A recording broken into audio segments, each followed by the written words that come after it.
try that again. Good morning, everyone. It is 6:01 a.m. You're listening to Region Rundown with Bob and Adrianna. I'm just going to do a quick traffic and weather update as we are still getting set up here. Real quick. There we go. I heard like the background noise of that, but I'm just going to do a quick little traffic and weather. Then we're going to get started in just a moment, but let's knock this out the way if we can.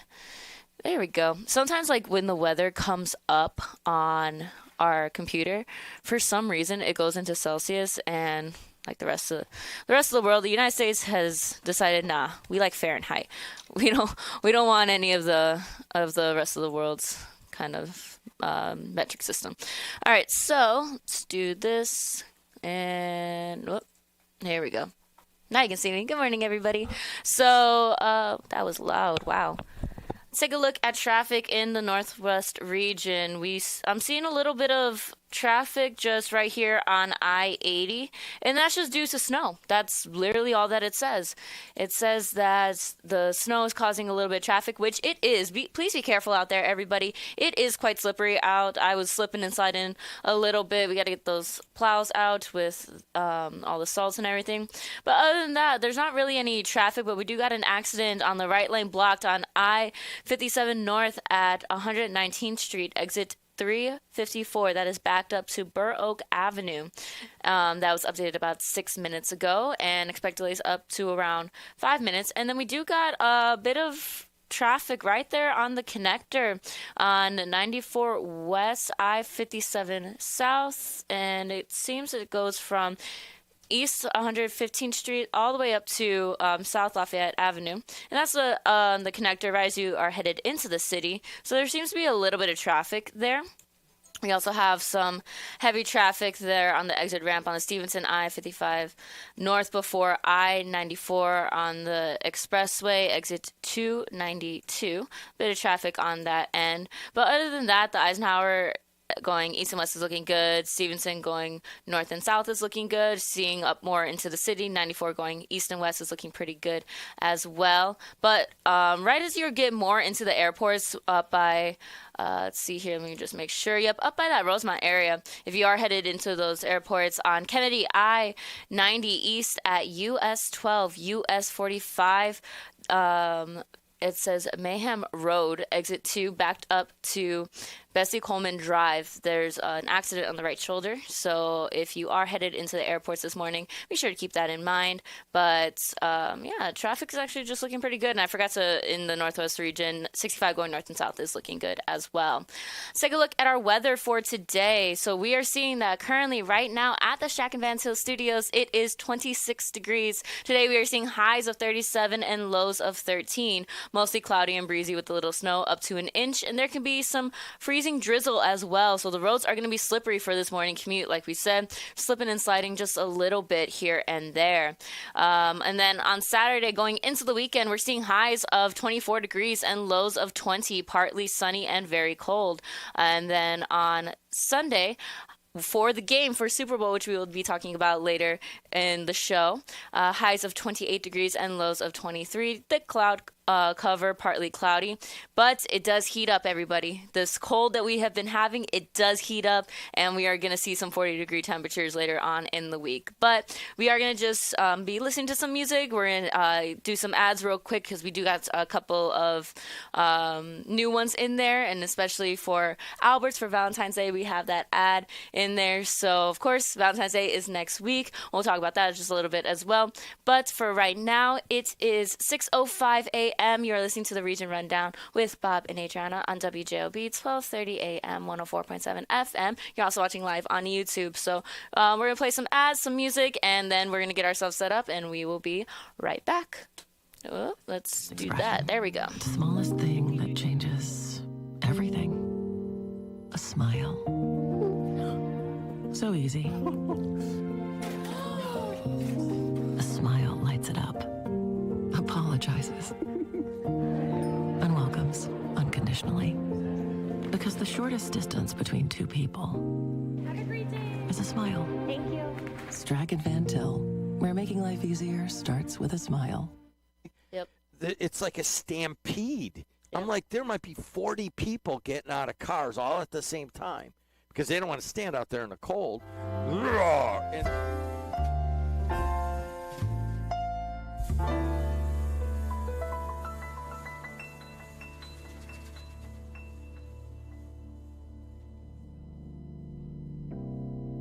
next to it, they're done or almost.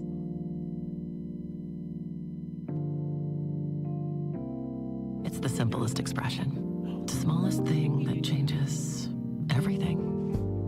A smile. So easy. For over 100 years, Roofers Local 26 has been keeping Northwest Indiana dry and safe. Since 1919, our highly trained members have built a reputation for skills, safety, and reliability. With a 4-year apprenticeship and certifications in OSHA safety, first aid, and CPR, we deliver quality you can trust. When you need roofing done right, choose Roofers Local 26, protecting what matters most for over a century. For more information, visit www.roofers26.com. A smile lights it up, apologizes, and welcomes unconditionally. Because the shortest distance between two people Have a great day. is a smile. Thank you. Strachan Van Til, where making life easier starts with a smile. Tech Credit Union supports the essential role of union labor in building strong communities. That's why we offer hassle-free banking, financial empowerment, and a commitment to your success. Save for the future, handle life's challenges, and trust a partner that stands by hardworking union members. Tech Credit Union, the better option for you and your money. Visit techcu.org or call 800-276-8324. Tech Credit Union, supporting union families every step of the way. But it's kind of, you gotta catch up. Yeah. I'll catch up with you. I'll be right back. I'll see you in a minute. Anything else? Yeah. Well, what's up, boy? Hey, Ryan. Not tonight, man. Not tonight. Oh, yeah. You guys are right. Hey, come on. Let's go. Come in.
All right. So I'm going to talk with you guys for just a little bit before we before we get started. So Bob is on his way. He's running just a little bit late, but that is okay. You guys got me for just a little bit today. And yes, for those that are in the chat, the studio is heating up nicely. So we are going to be talking about just like what we're going to talk about for this morning. And then we do have a caller that we will get to in just a second. But later today, we are going to have Gloria Davis and Donna Barker on at 8 a.m. to talk about the fundraising event at the Avalon Manor and all of the work all of their work in the volunteer work for the community. So I was reading that text and it was a little wonky. And we also have a caller in here, but I'm taking a look at the date. Other things that we're going to talk about. We're talking about what's happening with NIPSCO and those protests that are going on as well. And I think there was something else. Oh, yeah. We're going to talk about a new podcast that is going to be coming to the radio potentially. I don't know yet. We might see. And also, like Super Bowl plans, Bear Stadium is always a big topic that we here in Northwest Indiana are talking about. And it was actually really funny. I do have a story from this past weekend. So me and my parents, we went to Orland Park because, of course, graduation for myself and for Matt is in May. So I was like, okay, well, gotta start looking for stuff. So we went to go see if we can find something for this graduation ceremony. Didn't find nothing, out of luck, but there's my alarm. Promise, guys, I'm awake. But we went to go see if there was anything, and out of luck. But the one thing with going to Orland Park and in that area that my dad loves is going to Golf Galaxy over there, as well as I think like Dick's Sporting Goods has the outlet mall. That's what I like to call it because it basically has everything that's on clearance and or overstock of stuff. So they have their little outlet over there. So he likes going there. And when he says, like, yeah, we'll go to Orland Park, but we got to do this as well. I was like, no problem. Add it to the list of priorities. So we went in and he like gets so excited when we go in. And it's so fun. I love it. But the best part that I like when I go with my dad to go see like all the different things that he likes, because I don't really understand golf. All I know is I've seen Happy Gilmore, and that was all I needed. But we went in, and he's looking at all the different stuff, and he was just like, oh, I like this, but I wish they had it like in this or like this and like this. My dad's one of those people to buy stuff just for himself, and like if he wants it, he'll buy it. Okay, no worries. But that makes it hard for like Father's Days and birthdays and Christmases, because I'm just like, you're gonna buy what you want, like let us know. So it was kind of good to see. I was just like, okay, I'm gonna keep that one in mind, because and also it's the brands too, because every golfer has their specific brand that they like when it comes from the clubs to the golf balls to the bags to the different accessories and all that. But he had a lot of points to use because he saves them up throughout the entire year, and then after the holidays, that's when he uses all of his points to fund his sport for the summer. So we went, and he was just like, okay, this, and this. He's like, I like these, but I don't need them at the moment, so not going to get them. But he did get this one really cool thing, and I didn't realize that that was something that's needed for golf, but then I was just like, no, it makes sense. So it's the GPS that you use to track the ball or whatever. But it's also a speaker. So when he was looking at them, I just thought they were speakers. And I was just like, well, don't you need your GPS? He's like, no, it's all in one. I was like, wait a minute, that's really cool. So with all of his points, all of his gift cards that he used, he paid for like almost like the entire thing. And I was like, wait, that's actually really cool. So I gotta like see how like it's used and all that, because I remember this one time that we went in, me and my friends, we went to Topgolf because I've never been. And they're just like, let's go and let's go have fun.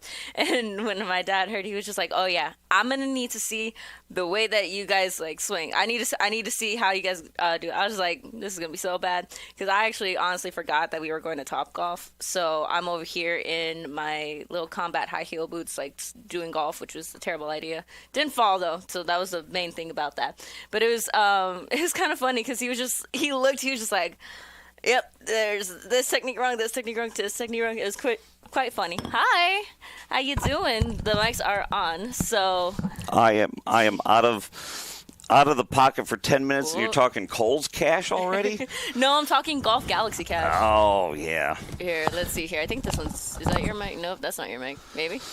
Good morning, Northwest Indiana. Best apologies. There we go. You're all she's, good. She's messing with my mic. I do have a new piece of equipment that we're going to bring in later. Okay. People get on me because I've got this like seasonal cold. Okay. And they're like, your hacking in the mic is so annoying. And so I got so Rush Limbaugh used to have a little mute button that he would press so he could go, clear his throat, cough, whatever. Nobody would ever know. And it's a little foot pedal. Oh, so, it's foot pedal? I thought it was just like... Well, I mean, it does look like that. I'll show it here when we break down at the bottom of the hour. Yeah. But yeah, so I can press it. Nobody will know. I can cough. I can clear my throat. Yesterday, I got yelled at for chewing gum on the radio. I guess I never realized that was a cardinal sin. Well... But some folks said they heard They're going to hear like a little smack and they'll be like, you're chewing gum. Yeah, I know, Don't right? do that. So, well, we do got a caller. Hey, caller. I was saying my little spiel of my story that happened this past weekend. But we do got a caller. They've been waiting for a little while. My bad, caller. That's on me. Good morning, caller. There we go. That'd probably be easier. Morning, caller. How's it You going? are on the air.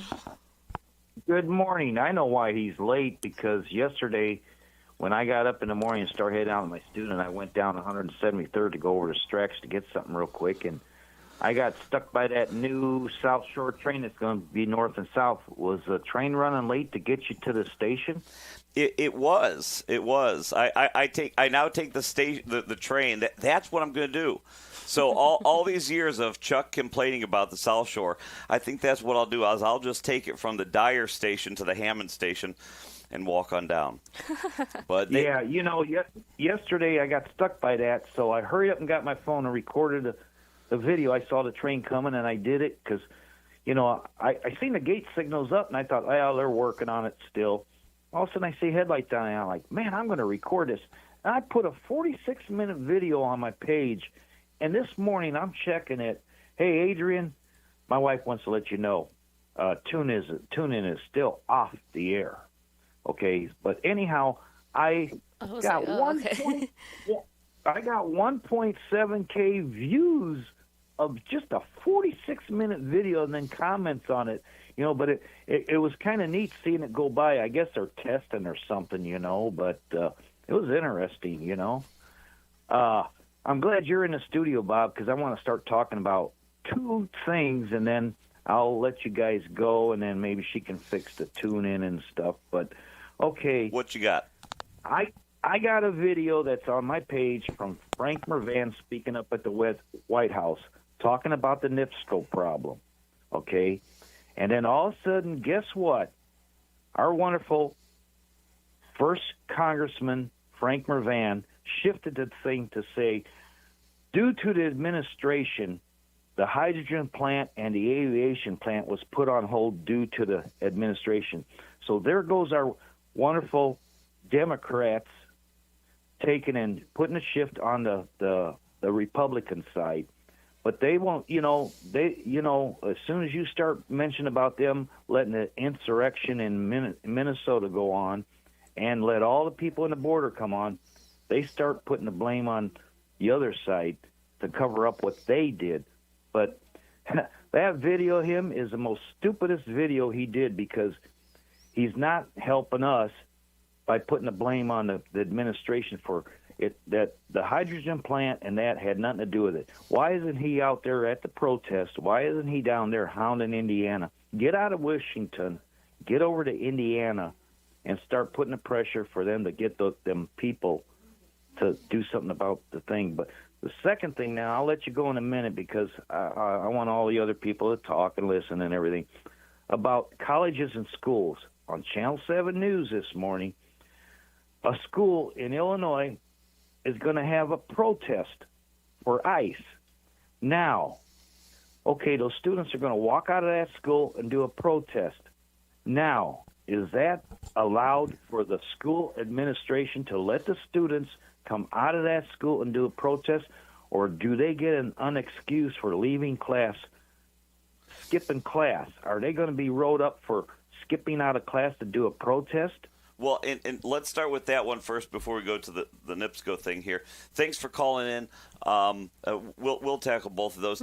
I have had that same question because for the last week or so, I'll just be randomly scrolling, and I'll see some high school out in Illinois let 200 kids go and walk and protest ICE. I don't see how that, I don't see how all those kids aren't then just sent home.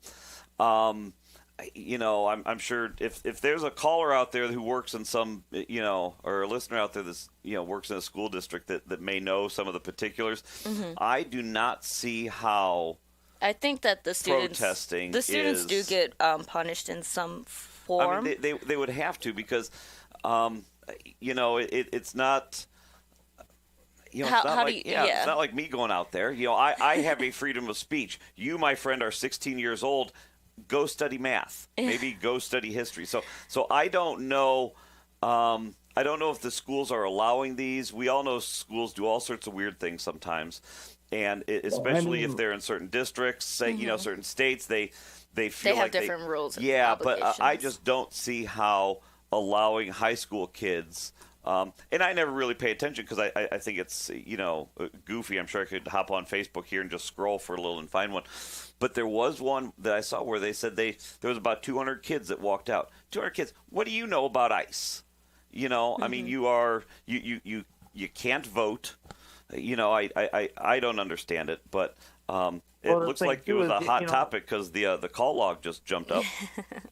Yeah, I'm gonna let you go, but I just one more on the school situation. Okay, if we're at work, like if the producer and you walk out of the station right now and stand out behind the door and protest ICE, is Jed gonna come in and do something about it, or is he gonna let you stand out there and the show be dead air? Or is he going to say, there's your content right there. I think our loyal callers would have an issue if Jed came in right now. So, yeah, we're not going to do that to you. We're not going to protest. But thanks for calling in.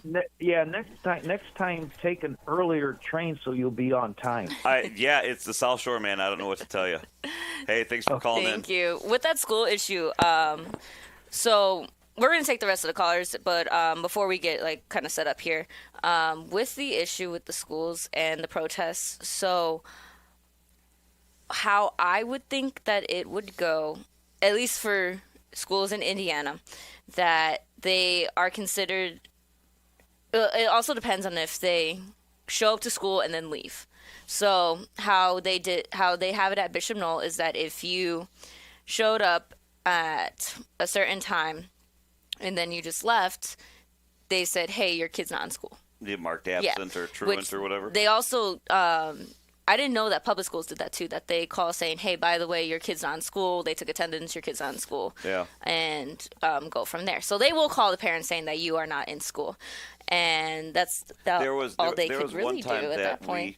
I have zero problem taking Liam out like a day or two around, spring break or something if we're going to, if catch you a have flight. somewhere to go. His grades are fine. So, and that's something that we also will be doing at the top of the 7 o'clock hour, our weekly hype up for Liam and his spelling test. But there was one time that I think we both forgot to call him in. And so we were at Midway. And we had to call the school like, we're about to board. Sorry. Yeah, sorry about that. But again, all that's excuse. Just kids because kids are kids. They just randomly get up and walk out. I don't. So I would think that there's some form of punishment. So, for instance, there's always a senior ditch day in high schools. There's always going to be that senior ditch day. All seniors are just like, yep, peace out, Ferris Bueller, day off, all that stuff. how some schools did it was that they made sure that they put I don't know exactly what it's called. It's the AP testing, like the big test that you have to take for those classes. They put them on the days of the typical senior ditch day. And they say, if you don't make it in, you're kind of screwed. And then also, I can imagine that incentives would be taken away. So high school dances, or, hey, by the way, all of you are getting written up. Teachers are going to make sure, hey, we got tests on this day. You don't come into school, you automatically fail this test. Your grade tanks. There's a lot of different ways to make sure that the kids stay in school. But also, if this is going to keep happening all over the country, I don't know. I want to look at it from both perspectives. And there's the one thing how everybody's saying you're in high school, you can't vote. What are you hoping to accomplish by this? But then on the other perspective of the students, they look at it as, okay, I know that I can't vote, but this is a way to get attention. This is a way to show people that this is something that is not okay with me. And where I see both sides, but I'm just like, I don't know. Where I would take issue with that is, and 16-year-olds, feel free to call up. I suppose we might dump the call quick, but at 16, how could you possibly comprehend the magnitude of what ICE is, what immigration is? Well, little kids do. I don't quite. I mean, I will never buy that they can. Look, everyone, Mommy and Daddy are having their first fight on air. I will never buy that. It is so complicated. I listen to this station and some of the hosts that we have on this station, and there's confusion about what ICE is. And we have educated folks here. So I don't, and I'm not saying that I'm an expert. I just don't. My guess is that at 16, you've got 200 of them at this high school in Illinois, that maybe a half a dozen of them know something, because maybe there is some type of knowledge that they have through family and friends. Maybe there's been some, interaction with ICE, and maybe they get their friends up, in a frenzy. But to me, high school, stay in school. Go back to history class and maybe read another chapter. It's 20 degrees outside. You're just ditching school.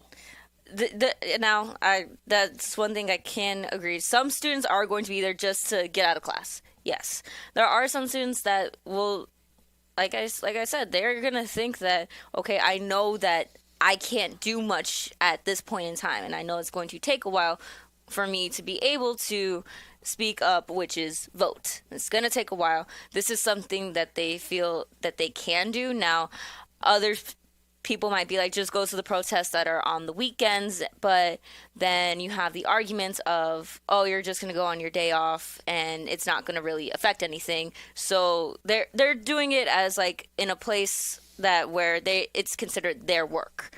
This is for kids. This is their job. This is what they should be doing. If you don't do your job, yes, you are only hurting yourself. But I think that's the way that they can see that this is all that we can do. Now, of course, you look at different parts in history. There have been walkouts for different things, right? And high schools were part of that. So I think that what they're seeing is that, okay, depending on whatever news station you look at, you're always going to hear the back and forth and saying how it's similar back in the 1940s that it is now. Like similarities that we're seeing throughout history. Because history is never going to repeat itself. It's just going to be similar. I learned that from somebody in high school, and that they were very they were very focused on just learning about the wars and all that. They're like, it's never going to be the exact same, but it will be very, very similar at some points in times. So I think that's what they're seeing, is that, okay, there's some things that are happening that we're learning about in school that happened so many years ago, and it's not exact right now, but it's similar. So this is the only way that we know that we can speak up and say, even though, yes, we can't do anything about it, we're not okay with it. And I think that's what they're trying to do. Yes, you're going to get punished. Yeah. There's going to be some form of consequence when you come back into that classroom. but maybe some of them don't really care. Well, maybe they don't care, and maybe some type of consequence. Who knows what it would be? Mark in the comments mentioned, maybe there's I know, I haven't looked sponsored. at that. Maybe there's school-sponsored events. I don't know. It wasn't something that I was prepped on today. I would love to know more about that. But we are going to take a break so we can But get yes, set up. it is 6:33 in the region. You are listening to Bob and Adrianna here on WJOB. We're going to take a quick break, and we'll get right back to the callers. Introducing Powers Health, a health system with a new name and a strong legacy of caring for families in our community. One with a tradition of advanced specialized services and a vision for the future. One with a commitment to medical excellence and compassionate care. Everything we do, everything we believe, powers health. Life's biggest challenges don't come with a warning. When legal issues arise, whether it's a car accident, personal injury, criminal charge, or representing you before municipal boards, you need a trusted advocate on your side. At Westland & Bennett, we listen first because your story matters. We provide strategic, personalized legal solutions to protect your rights, your freedom, and your future. Peace of mind starts with a conversation. Call 219-440-7550 today for a free consultation. Do you like to work with your hands, creating something from nothing? Then think about Laborers Local 41. You'll get 432 hours of apprenticeship training, all while earning a wage with benefits and incurring no student debt. You'll travel to different job sites, learn tons of skills, and in a lot of cases, be the first one on and the last one off a job site. It all starts at laborers41.com. Are you sausage curious? Who's ready for Polish? Big Frank Sausage has the very best Polish food in the region. You had a mouthful of Big Frank sausage? We have a full bar, dine-in, carry-out, delivery, and catering available. I've had a mouthful of Big Frank sausage.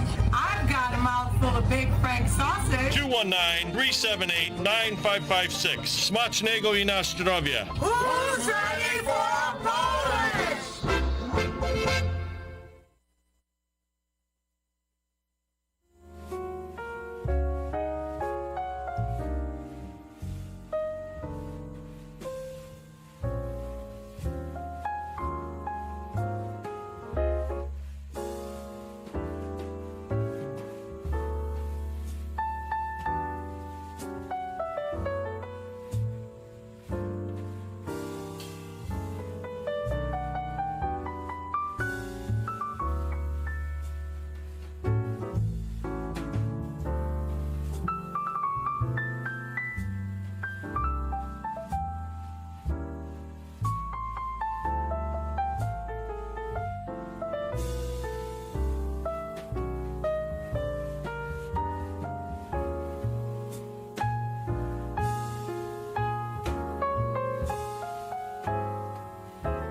Good morning. Welcome back.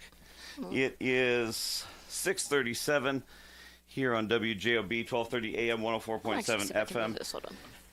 Go ahead. Did you you can tell do me the to hold intro. on, or you No, just- you're all good. I'm going to see if I can move this over. Oh, no, you do whatever you want to do. There we go. Yeah, there we go. That works a lot better. Make me look halfway decent on the YouTube, I suppose. On the YouTubes. Yeah. Yeah, here we go. But yeah.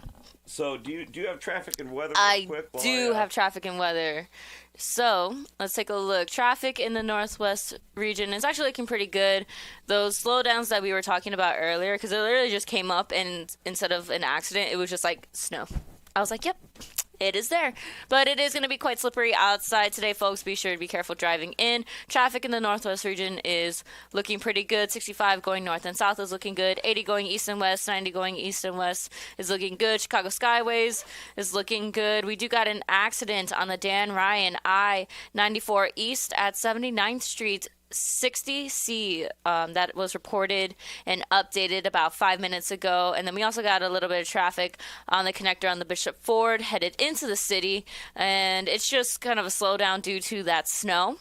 And moving forward into the rest of the city, on the Stevenson going north, we do got some heavy traffic right there on Cicero Avenue, and that is going to go all the way till about South Damon Avenue. So you got a bit of traffic going on the Stevenson going north. Going south is actually looking pretty good. Eisenhower going east and west is looking good. Maybe a little bit of traffic in spots here just throughout the entire thing, but nothing too crazy. We're seeing that 94 going east and west, more so into the city. In the main area is going to be a little bit slower, but that's just due to the snow happening over here. But by the airports, it seems like that accident that was up there earlier has been cleared. So not too much traffic this morning. Just be careful with that snow.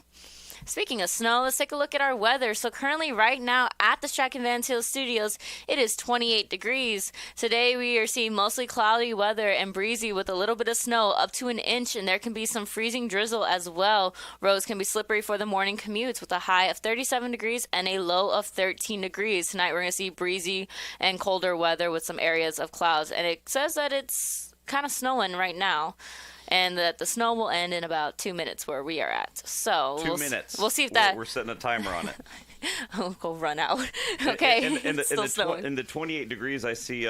Is there a space heater in the studio or in the bathrooms? The 28 degrees is the temperature outside of the studio, not inside. Not the studio. inside. Nope. I feel like have you so on Wednesdays when Tom Dabberton does his show, that was one thing that I love when Florida Tom. No, well, yes, Yeah. but there was one thing that I love when doing the weather is that we always have to ask what's the temperature in his pool. Yeah. So it would be like, okay, so it is 90 degrees here at the Strachan Van Til Studios, but it is 86 degrees in Tom Dabberton's pool.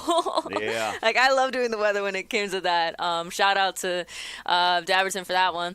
But let's take a look. No shout outs. No You fly down there for the winter. No. You don't get shout outs.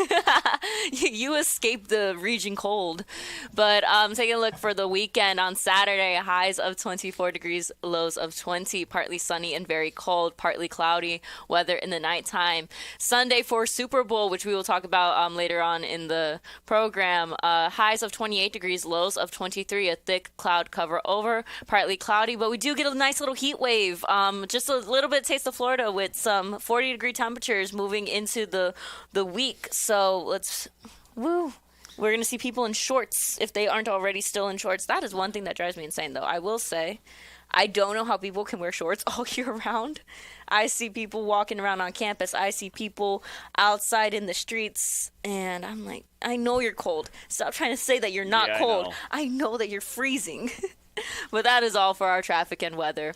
All right. I say we hop to these callers because it's on the. Yeah, we got our callers in our kayak, yes. I'm just going to say a few things. Hey, that mute button really worked. That is amazing. So now I. Yeah. Is it like a full mute? Yeah, it's a full mute. I Wow. thought my headset went out because I rolled over the cord. Oh, I love this new technology. So now Look at us. I suppose on the YouTube you can watch my foot move with it. That's just our anxiety. Hey, that's awesome. Okay, sorry guys. I was just testing something new here. That way, when I take a drink of coffee or something, or when I There I don't we know. go. Just having a mute button is kind of cool. So let's get right to the callers. All right. Good morning, caller. You are on the air. What is on your mind this morning? Well, good morning, Bob. Good morning, Adrianna. Good morning. How y'all doing this morning? Doing well. I'm doing good. What's going on First in your of all, neck I of the want woods? I want to congratulate Donald Trump. That sounds kind of odd, don't it? Everybody mark the date and time. It is Friday, February 6th at Jack, clip that. 6:43. Let's check the squares and see who wins $20 today. Yeah, he's acknowledged and apologized, said it shouldn't have happened by those two people who were murdered by ICE. Did he not say that? Maybe I'm wrong. He apologized. I don't know, but certainly anybody worth their salt should have said that. Yeah. Adrianna, did you hear that he apologized, saying it shouldn't have happened with those two people who were murdered by ICE? That's what he said. Yeah, I think he said something along. I would think that he would say something along those lines. That's not something I would discredit him and I for doing. I don't want people to say, they say, well, he just don't like Donald Trump. That's not true. That's not true. I just want him to be presidential. That's the only thing I'm doing. And if he's the president, I'm gonna give him credit like that, and I want to give him credit for more. I do know that, and then he go from left to right. Then he tell people making a deal with Chuck Schumer. If I don't know if it was Chuck Schumer or somewhere else, I want to name this airport after me in Washington. Actually, I don't know if it was in Washington, but usually after every president leave office, they use their states like Bush. I know I've done things. Bush in Houston, Clinton in Arkansas. But he wants to pick already. We want to make this deal. That's corruption. I think isn't the Vegas airport Harry Reid?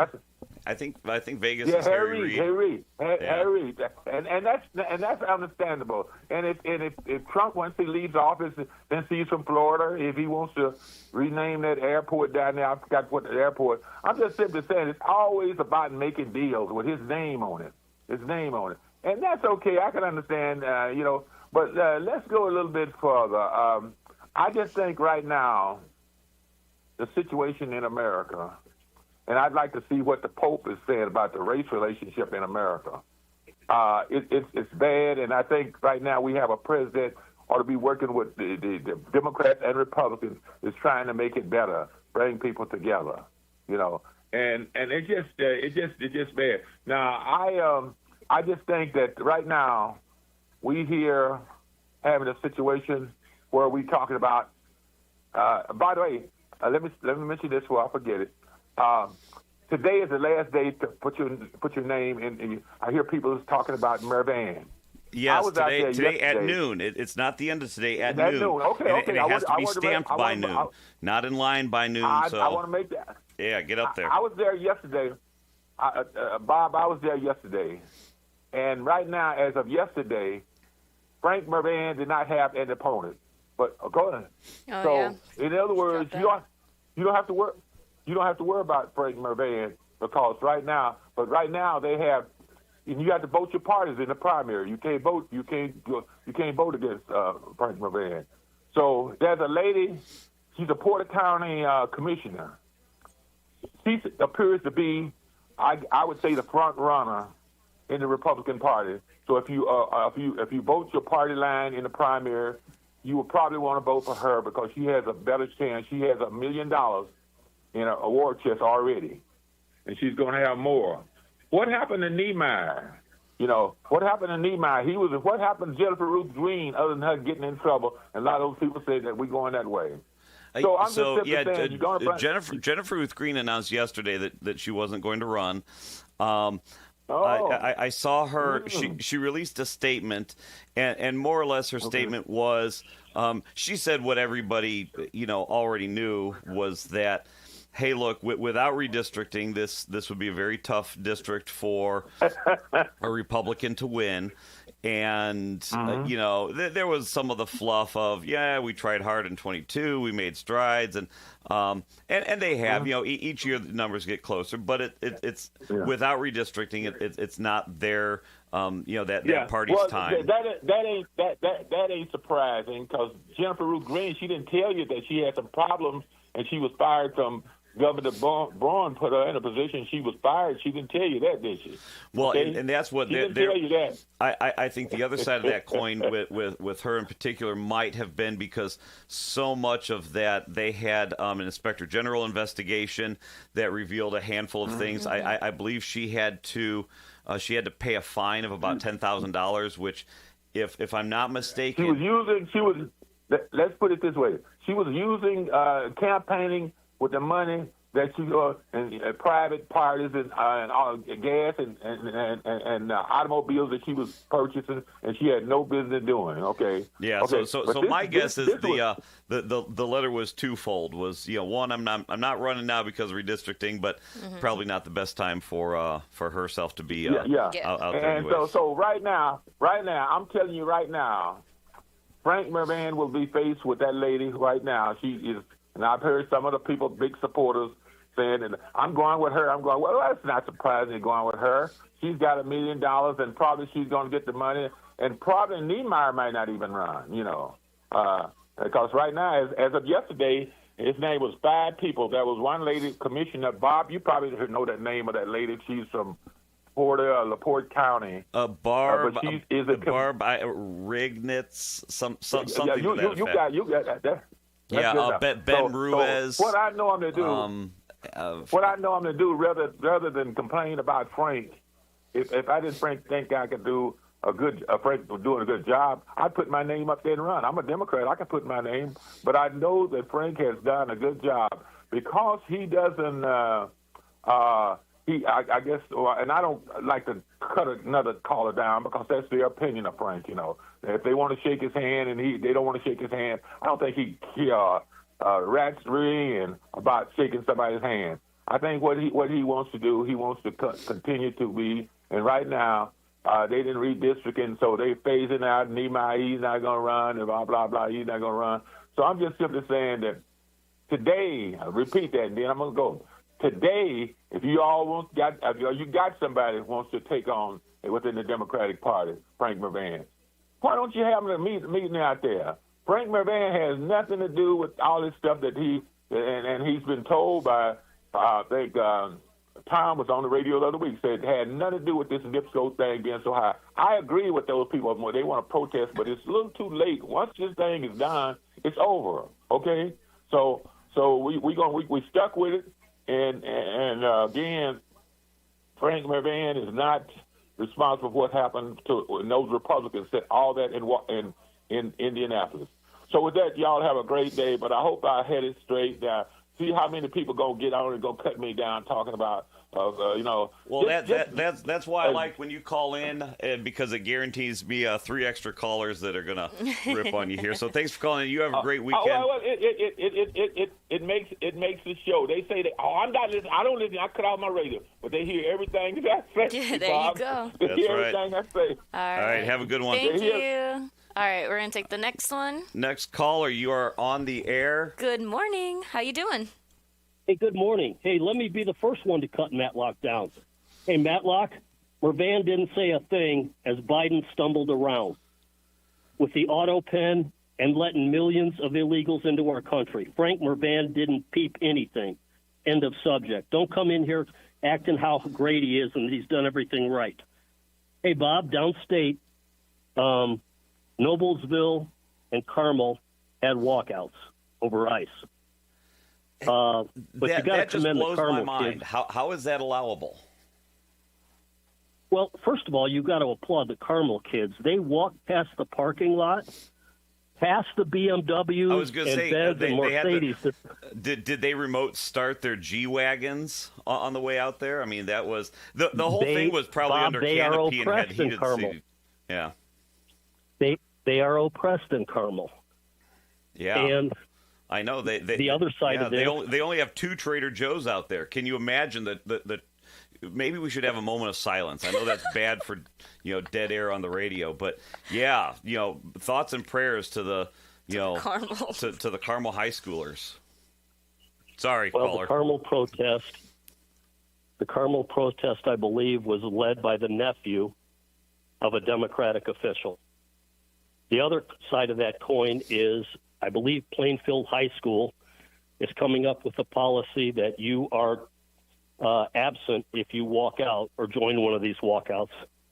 But, Bob, you know as well as I do, in the age of litigation, the problem is the liability if one of these little knuckleheads gets hurt somehow on a walkout.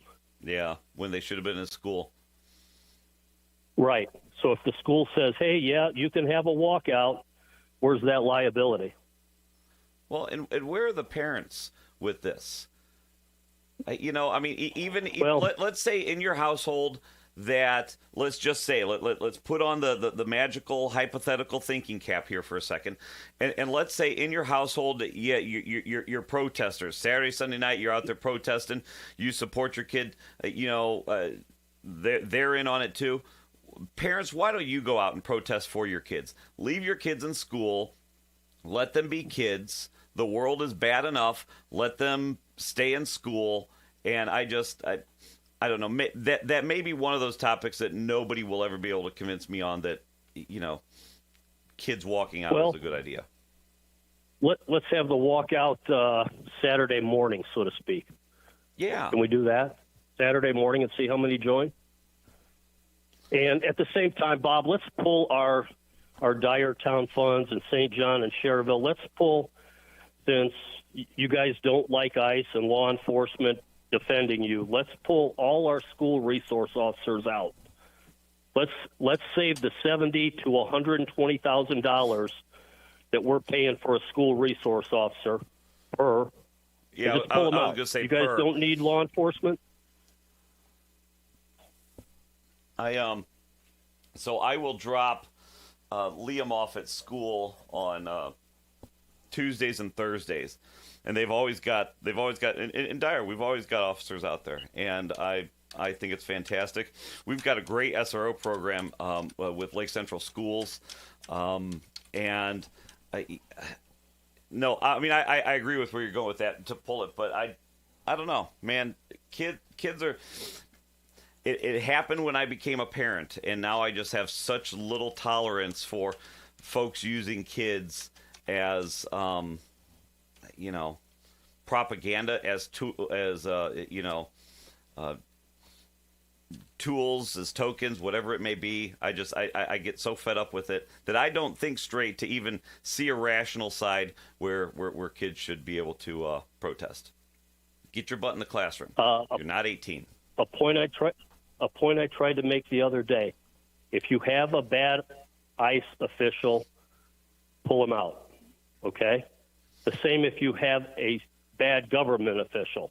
Pull them out. There are bad Matlock. cops. There's bad firefighters. There's bad apples everywhere. And to say that there isn't, this just absolute hero worship is wrong. But that's what happens. You then pull them. So, yeah, if there's a bad ICE actor out there, certainly. All the people who want this enforcement, I don't want a bad ICE actor out there. Mm-hmm. I want everybody to go home at the end of the day. But stay out of their way. Let them do their job. You want to stand on the sidewalk and protest, so on and so forth. Don't get in the street. Don't scream at them. Don't spit on them. Don't kick their vehicles. And there's a pretty good chance you'll go home at the end of your protest. There's a very good chance, How many times do you see that stuff on the news? Sorry to interrupt you, but how many times do you see that stuff on the news, and the first words out of your mouth are, you're screaming at the TV saying, what did you think was going to happen? I don't know. Sorry. Stay out of their way. Let law enforcement do their job and go after the bad guys. Nobody got in the way in Hammond the other day, did they? When they went after the bar robber murderer. Right. And what happened? He went to the Huskow, correct? Yep. Simple as that. Have a good day. Hey, thanks for calling in. All right, before we go to the next caller, I do got the thing they were talking about in the chat. I was like, I mixed up two of them, and I was like, what are we talking about here? But we do have an Amber Alert. The Stark County Sheriff's Department has requested the activation of an Amber Alert from North Judson, Indiana, which is 121 miles northwest of Indianapolis.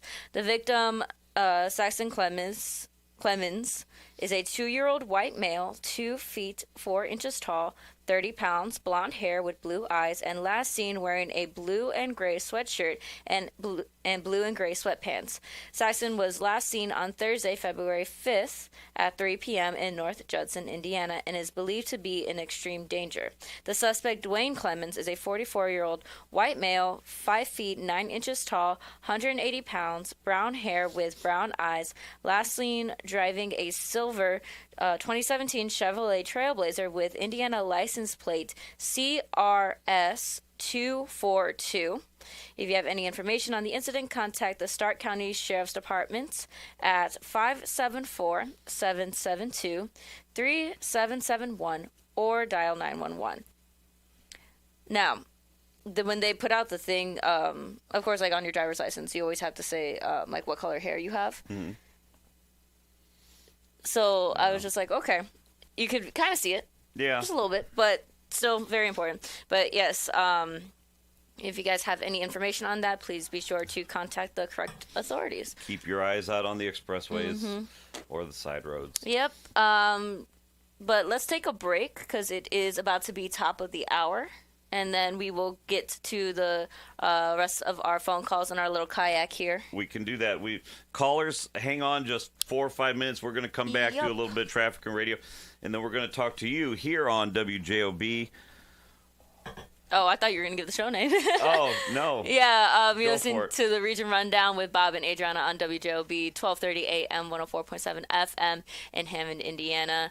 And you're also watching live on YouTube. Don't go anywhere. We will be. But not on auto-tune or whatever. Auto-tune? I don't know, whatever. Tune in. Tune in. I got to we're figure working out on how that. we can fix that. Sorry, guys. Because I thought we were all good with that, but That's what we'll do on the break. Yeah, we'll take a look at that. But we will be right back. At Albert's Diamond Jewelers, love is the heart of everything we do. That's why we're known as the Love Store. This Valentine's Day, we're celebrating the moments that matter most and the ones you'll remember forever. Explore our newly remodeled showroom with stunning pieces from David Yurman, Roberto Coin, Lagos, Mikimoto, and Shy Creations, along with exceptional watch brands and the most beautiful diamond rings. With every purchase over $99, receive a dozen roses, a box of chocolate, and a special dinner voucher. We'll see you at Albert's this Valentine's Day. IBEW Local 697 electrical contractors bring the highest standard of electrical work to Lake County homes, schools, and businesses. From everyday fixes to once-in-a-lifetime builds, we don't just get the job done, we get it done right and up to the highest safety standards. When you need electrical work, hire the professionals who power Indiana. Powering Indiana, Lake County, bringing excellence to the job, creating a brighter future for our community. Ogren Insurance, Hammond's oldest family-owned independent insurance agency, now in its third generation providing clients in the Chicago area with products from quality insurance companies to handle your every need. Regardless of driving history, Ogren Insurance can find the right coverage for you at competitive prices. To learn more about the insurance solutions and services we offer throughout Indiana, Illinois, and Michigan, call 219-933-0076 or visit our website, ogreninsurance.com. We're located at 6929 Homan Avenue in Hammond, Indiana. Do business locally with someone you know and trust. For a fast and friendly car wash, go to Easy Clean Car Wash. Open 7 days a week in 4 convenient locations: Highland, Griffith, Cherville, and Lansing. Free vacuuming, air freshener, and a towel with every wash. It's fast, safe, and gentle. For more information and hours of all our locations, visit myeasyclean.com. Also, see how you can wash your car daily with our $10 Ultimate Wash for only $19.99 per month. Give your car the best clean at Easy Clean Car Wash.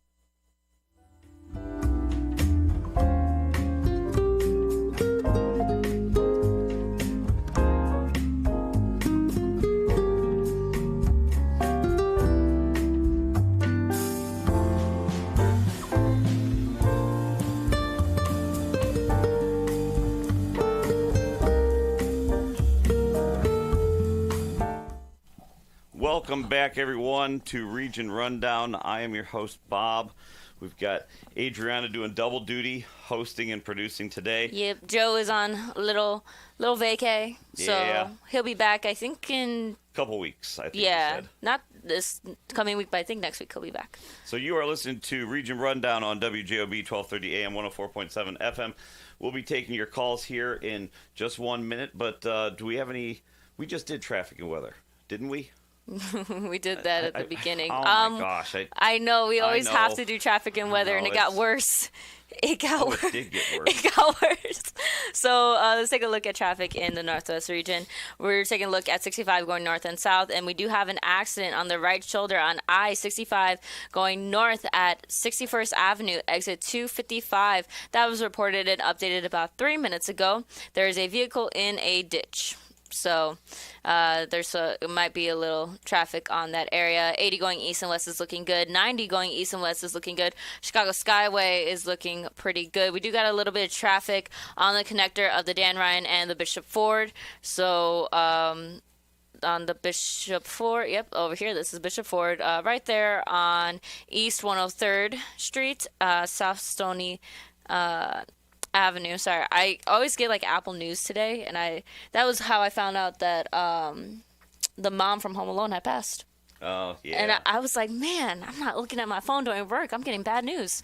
But the traffic on the Dan Ryan Bishop Ford at the connector going into the city, a little bit heavy in traffic. We're seeing that the Stevenson going north is a bit heavy in traffic, and the majority of your traffic is going to be right there on Cicero Avenue.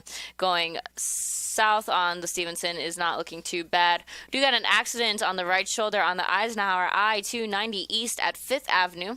That was reported and updated about 5 minutes ago. So you may have a bit of traffic on the Eisenhower headed east a little bit of stop and go. Going west isn't too bad, and then more so into the city, 94 going east and west is looking pretty good, and may have a bit of traffic right there headed towards the airports, but not too much.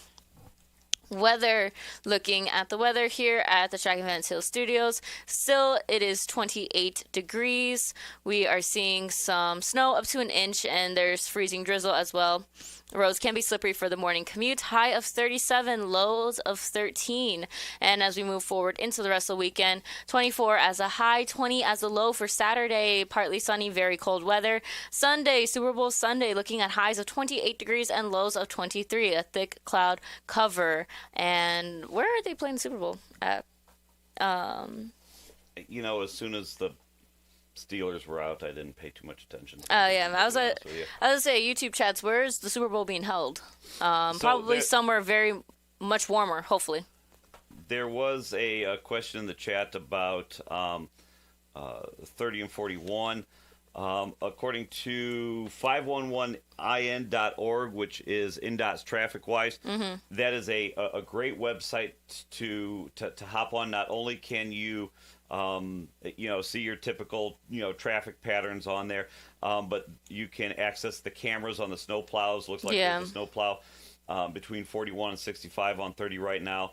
No real issues looking at some of the cameras. There is some snow on the ground, so it might be slick, but not seeing any slow-ups on any of these local roads. Yeah, there we go. Okay, now it is our weekly time here. I'm going to take 1 minute just for myself because, I've got the mic and nobody's taken away from me yet. Liam, you've got a spelling test today. Take your time. The words were tough this week. What was it? I was going to say, what's the toughest word he has this week? I don't even remember. I mean, they were just, there were some tough ones. But Liam, focus. You got this, my guy. You got it, buddy. Adrianna has your... high C for good luck. Has your high C for good luck again. You got it, buddy. Yeah. Have a good one. There we go. Yes, Stay in school, no protesting. Bunch of fourth graders running around the north side of Dyer. Oh, God. But they're terrorizing the city. Yeah, I know. So they're doing this thing in school, penny wars. Oh, yeah. All the kids bring in pennies, and the winning class gets a pizza party. So, Liam, go tell Mom to... I know Mom's got that 20 somewhere, because I just swapped her out some 20. She got 20. Just have her go goose the pot so you get the pizza party. There you go. So, all right, just rig it real quick. Yeah, that was my point of privilege, I guess we'll say, is he gets a kick out of that, and as a parent, that's, I don't know. There you Sue go. me. Sue me. Send your thoughts. Thoughts and prayers. Yeah, send your thoughts and prayers. Okay, we've got a caller. Let's go ahead Yes, and get we right do. to it.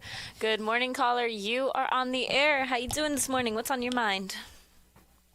Hi, good morning, Bob and Adrianna. Good morning. Just a couple questions for both.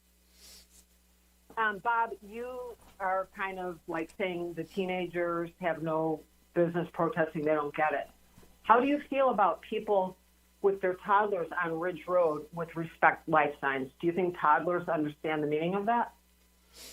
Well, whenever you see kids go out there, I have concerns that folks use them as props. I don't think a toddler can possibly understand, while they're out there. Is it a parent's decision to have them out there? Well, yeah. I mean, what else is the toddler going to do? But no, I don't understand why folks put kids in these situations. Thank you. I agree. And I think maybe for the teenagers, they're trying to be a part of something bigger. I get they don't understand the full scope. And then, Adrianna, my question for you is what is the comparison you're making between today and the 1940s? A lot of individuals are saying that the way that ICE is treating people relates to how they did during World War II with Germany. We're hearing a lot of people trying to take jabs at the current administration, saying that it's similar to the Gestapo. Now, when you get further in education within the school system here in the United States, they're going to teach you more about in depth of what happened during these wars, and not just say, yeah, we were fighting and then this side won, end the story. Like, they're going to go more in depth with more of the graphic details of it. And that's the main thing that people are making that assumption with. And then also, not only just with the 1940s, but also with kind of the 60s and the civil rights movement. I think that's when I learned more about walkouts, and that those were more prominent during that time frame. So, people fight yeah, for their rights, sure. So I think that. Oh, I'm sorry. And you're comparing.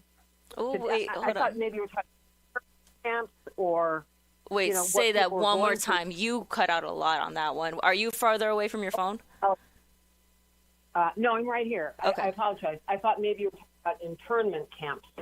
No, I don't think people I are. don't know if you're, but so I'm just, again, I'm only trying to understand some of the things I hear. So basically, ICE like Nazi Germany. Yes, that's what people are relating them to because of the more like aggressiveness of it, and that depending on what viewpoint you have, people are saying they're taking U.S. citizens as well as immigrants, but then you see other people saying, well, the citizens are provoking ICE and all that, they're detaining them so that way they can do their job. It's both sides. It's odd how military they are, that's for sure. And it's so confusing on both sides. But I think there's a lot more going on in Nazi Germany and Poland and all of Europe during World War II. But I appreciate both of your time. And thank you, and have a great day. Thank you so much. Okay. Yep. So we're going to take that call. I don't know where, just left. But, yeah, so I'm actually going to wait on the callers. We have guests. I forgot about that. Yes, we do have guests, but, we are going to go from there. I'm looking at the chat right now. Data centers, that is still one of the main things too, with NIPSCO and data centers. And, people are wondering how that's going to affect that, how that's going to affect the bills, because we're seeing a lot of people protesting with NIPSCO, and there was one thing that I did see with that, and that they were kind of blocking off the streets of where like the main building was, and they were blocking it off so that the protesters wouldn't go as far. But I haven't seen any of the signs. Usually, you see a lot of creative, more like creative signs other than like stop raising like prices or stop doing this. Like you see some kind of more creative aspects of that, but. Yeah, I guess I will take the caller because I don't know where Bob went, but let's see here. Good morning, caller. You are on the air. How are you doing this morning? Good morning, Adrianna. Good morning. I got a new nickname, a radio nickname now for Bob Starkey. What is that? His name is Spot. Okay. Spot? Like back when we were kids. Yeah, 70 years ago, they had a dog. See Spot run, see Spot jump. Jed has trained his dog really, really well. You have to be at least 70 years old. Even a rhino is too good for Bob Starkey. So his new radio nickname is Spot, everybody, if you're like 60 to 80 years old. And Jed trained his dog well. And why I'm saying this, he never answered the question Trucker Mike said about the video of Frank Mervyn. So once Trucker Mike asked and went on about this video that Mervyn did to slid out of the protest, Spot slid out and didn't answer the question. So when Spot gets back, I'd like him to answer it. Now, Trucker Mike had a legitimate question about Mervyn's video, and Randy Niemeyer had the answer.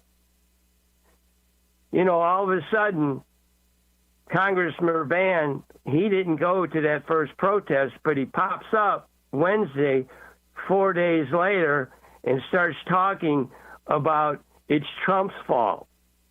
Well, I don't use hydrogen hub in my gas, okay, at home, and I don't use jet fuel in my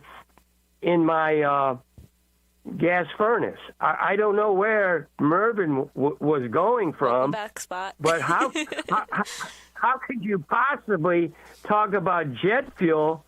Mervyn did in that video. It has nothing to do with my natural gas or destination charges. And in fact, my buddy Ron, the steelworker, called me out about not shaking Mervyn's hand. I don't shake people's hands that don't stand for kids with cancer, okay? I got a real problem. I seen, you don't know. Oh, there's Spot there. See Spot sit. Hey, Spot. Hey, Spot. Call me Spot. Hey, Spot. What's up? Hey, Spot. You know, I got a new nickname for you. You know, I'm not going to call you Rhino anymore. I'm going to be nice to have me call you Spot. You never answered a question of what Trucker Mike asked you about that video. You know what? You sidelined that. That's very disrespectful to Trucker Mike. Now I'm talking, Spot. See, Spot. Be quiet, Spot. Now, this thing about jet fuel. What question did he Yeah, ask? no. Don't answer it now. It's too late, Spot. Spot, you don't get your bone. Okay? No, Hey, you know, no, I'm really mad at you. It just takes one click of the mouse here. Spot, you're misbehaving. Spot. Now, that's your nickname. That's what Preacher would have gave you because I was Preacher's best friend. See, Spot, be quiet. Okay? I Go feel to your like room, I'm going to Spot. get hit with a newspaper. I know. I'll tell you what, you really aggravated me. I was on hold for 20 minutes, then somebody deload me. Okay, Spot? Now, Spot, you be quiet. Now, why does Mervyn, what is he talking about? Hydrogen hub? He's talking about hydrogen hub. What are you talking about, Spot? And then, I don't use a hydrogen hub in my gas furnace. I don't use jet fuel in my gas furnace. It blow the house up. And then he blames the oil. You know, he had to go back, and he had to blame Trump. It's Trump's fault, okay? And then the badee from Gary, the guy that didn't shake my hand. I don't shake people's hands that don't stand up for kids with cancer. This is, you guys are pathetic. It's pathetic. You need to go to the Wizard of Oz to get some courage, Frank Mervin. You know what? That is the lowest thing. I got an article right here. Well, gas hits record high. The Biden administration cancels enormous Alaskan oil and gas lease. Gas is what comes into your furnace, Frank. You were there and you didn't say a word, Frank. So, you know what? I'm happy I didn't shake that guy's hand. You know why? Because I got courage. And I'm sorry I had to act like this. But don't be disrespectful to my buddy Trucker Mike and go off on a tangent and don't answer his question. Well, thank you, Adriana, for letting me talk. You're a very nice What was sweetheart. his question Thank you. again about the video? It was the video about him Yeah, going you on. forgot Spot. Spot? Yeah. No, come on. Okay, He asked next you caller. about... Next caller. Yeah, well, Randy Niemeyer. Yeah. Thank you for calling in. We're going to take the next call. Good morning, caller. You are on the air. What is on your mind this morning? Good morning, Adriana. Good morning, Bob. How are you doing guys today? for MX being I am good. 8094 moving westbound from I-65 to 394 is moving very, very well. Friday light, even with the flurries, it's moving very well. So there's your westbound traffic update. Yay. I want to apologize for my friend MX telling you to shut up and calling you a dog. Now, that's disrespectful. So, I mean, you're an elected official. I feel you do a good job, and so I'll apologize for him. To be fair, as an elected official, there have been days where me being told to shut up and me being called a dog was, the better part of the day. So I have fairly thick skin on that one. And yes, you have to be thick-skinned, absolutely. But you also have the trust of the people of Dyer, so that's a big deal. I appreciate that. So my question for you, for both of you, is who appoints the members of the Regulatory Commission in Indiana for the Energy Commission? Who appoints them? The governor. And isn't it a Republican governor with a Republican House and a Republican Senate? Yes. For the last 26 years? Yes. So somebody in Washington does not have any control what a supermajority in the state of Indiana has had for the last 26 years. And Tom Dapperton has come on the station and said one of the first dominoes to fall was Governor Holcomb. He kind of opened this whole floodgate. So I think it's, I don't know if they're just uneducated or if they're just so tainted and hateful that they don't understand that. I think it's just selective and it doesn't fit their ideology that the state of Indiana determines that. They allow NIPSCO to double and triple the transmission charges. This is all allowed by Republicans in the House, Senate, and Governor's Mansion. Do either of you disagree with that? I totally agree. When for the last couple of weeks, everybody's been wanting. Last week, last week was interesting. Somebody Yeah. that was just screaming that local officials need to do something, and my advice was call your state reps, call your state senators. Yep. Call the governor's office because the governor's office is the one who appoints the commissioners. But that's already been done. See, a lot of people also don't realize that all of these rates, all of the public comment, that was all done last summer. These new rates got approved in the fall, late fall or early winter of last year. After that happened, 3 of the 5 members of the commission resigned. A majority of the commission resigned. I believe it's 2 Republicans and 1 Democrat. The way they have the board structured is it's you can't have more than 3 of one party. So there's 3 Republicans and 2 Democrats on this commission. A majority of the commission was replaced after these rate increases were put into place. So now the question is, would these new members, is that Braun signaling, hey, I don't approve of these rate increases, so you guys are gone. We're going to put new commissioners in there, so that way in the future they're not going to approve of some of these just blanket rate increases. That's not to be known. But The only folks Yeah. that can affect any change in that is the state legislature directing an order to the IURC, probably in some conjunction with the OUCC, which is the consumer side of the commission, and to do some type of investigation. So if you are concerned, calling Bob Starkey asking why he's not having a town hall in Dyer isn't going to get you somewhere. Frankly, calling Frank Mervan asking what he's doing isn't going to get you somewhere. You have to call these local elected officials. And there's a lot of buzz right now, and I know I'm going on a rant here. I think there's a town hall soon. It's also election season. I want you. You know, it's also election season. You are doing a fantastic job. I know you're doing a fantastic job, and I really appreciate you explaining this in layman's terms, who is responsible for this. So you said exactly what I wanted you to say, because you could say it far more eloquently than I, and I appreciate you doing this. So there's two. NIPSCO is our northern municipality energy.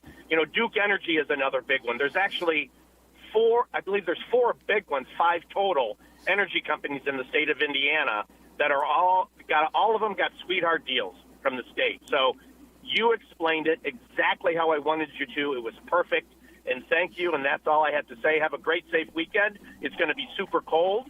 And again, the roads appear to be the main roads appear to be pretty clear. There is that northbound at 61st Street on I-65. Be careful around that. And I enjoy listening to you both. So have a great weekend. Thank you so much. I just realized that this mouse can go all the way over here. Well, there you go. So happy. Look at that. We got a ton of callers. Here you go. Here's your newspaper. My newspaper. Bad spot. Wait. Bad spot. Boom. Yeah. All right. Let's keep going with the callers. Good morning, caller. You are on the air. What is on your mind for today? Well, I don't usually call in twice, but Bob, I'm going to refresh you on my first question, because I'm seeing everybody wants to know what my first question is. Yeah, listen to what I say. I don't typically shy away from things. Listen to what I say. I'm going to hang up. You answer the question and explain it to all the listeners, because Emmett said thing. Okay. My first question to you was, Frank, I made a 46 video of Frank's speech standing in Washington, D.C., about our higher NIPSCO bills. And I timed the video, okay? He said he's going to try to do this. You know, and you just said, listen to me until I'm done, and then I'm going to let you go and explain it. You says, talk to our elected local officials.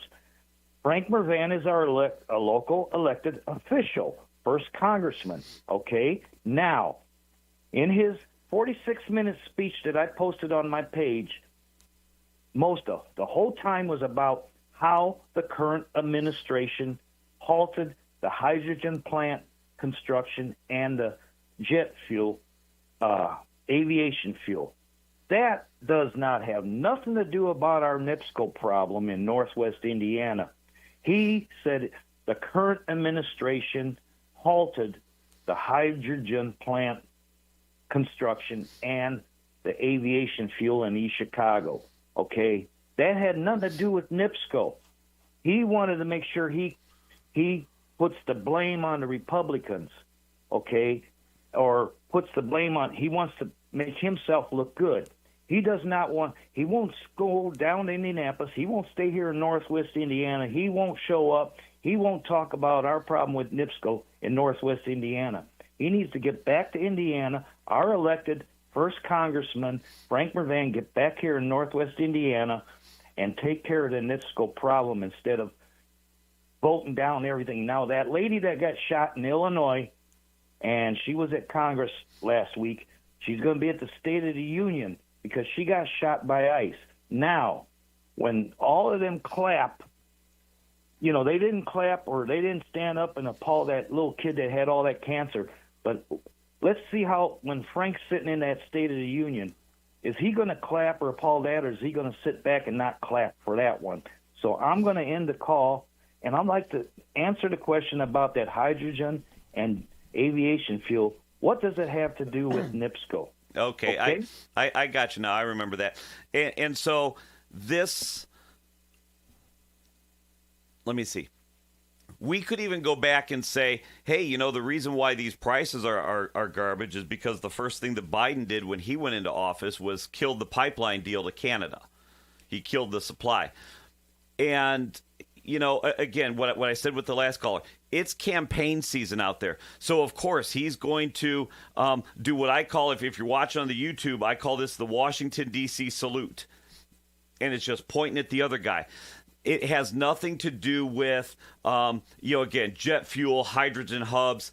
That's almost a I almost wonder if there's ignorance in that answer. Even to say, oh, well, your gas prices are high and it's the administration's fault because we can't build new gen stations. That's bull, too. We have plenty of power. We have plenty of gas.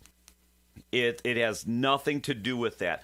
And so for him to get up there and say that, oh, this is a reason because, you know, some administration has some bad policies on something completely different, I don't see how that's, you know, it's like going to the grocery store, buying milk and saying, well, the milk's so high because the lettuce is high. I mean, it's something that's so opposite that it makes no sense whatsoever. I hope that answers your question, because it was a bogus argument. And my guess is it was just that they probably get some talking points of, hey, when you go out, talk about these things, talk about green energy, talk about the Green New Deal, and how your prices are so bad now because, you know, fossil fuel bad, green energy good. And my guess is it's just their talking points, that it has very little basis in reality. You know, they're talking about some of these cogen plants down at Schaefer, Schaefer Gen Station, $4 or $5 billion. You know how long it's going to take to build those? You know, folks in Indiana need immediate relief now, which is why I say, look, can Mervan do something? Certainly, he can probably put pressure somewhere, but the Indiana Republicans probably aren't going to listen to him. He's in the minority voice in Washington, D.C. So when I tell folks that, you know, contact your local state reps, your local state senators, that's the quickest path to get something done. You know, yeah, call me. I'll hold a town hall in Dyer. We'll do something. That'll be fine. Kids can go out and protest. Evidently, that's the thing. They're doing it in, you know, Carmel. You know, they're not protesting energy prices, but you can do all these things. But what I'm telling you is the only way to get some type of immediate relief on this is to get the state legislature to do something. Just trust me on that. That's the only way to do it. And so I hope that answered your question. If not, hop back on the YouTubes or call back. I do want to tease at about 8:10 today. We are going to have two guests in studio, Donna Barker and Gloria Morris. They're working with the Taste of the Region, which is going to be on March 6th at Avalon Manor.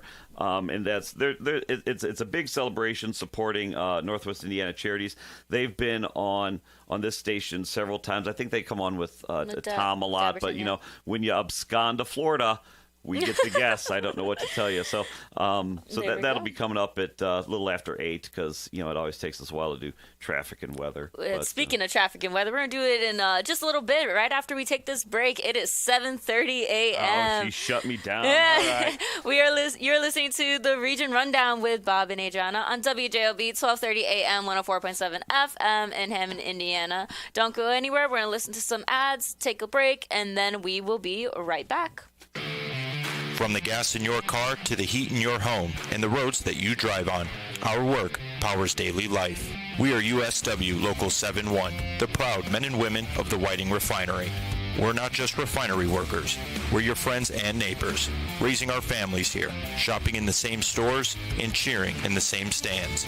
USW Local 71, powering the region because we are the region.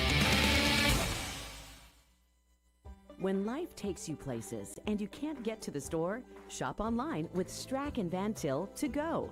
Our to-go service is easy to use, and it can save you time and money. Once your order is in, our own Strack and Van Til team preps your order with care. For delivery or pickup, enjoy the convenience of letting our to-go team shop for you. Enjoy your special moments. Sign up online today at shop.strackandvantil.com. For over 140 years, the Central Midwest Carpenters have built our communities in Northwest Indiana. Are you ready to join the effort? We have long-term work, competitive pay, and the best benefits in the industry. We pride ourselves on innovative training and commitment to worksite safety. Earn as you learn as an apprentice. A solid career built on a solid legacy. For more info, go to carpenters.com.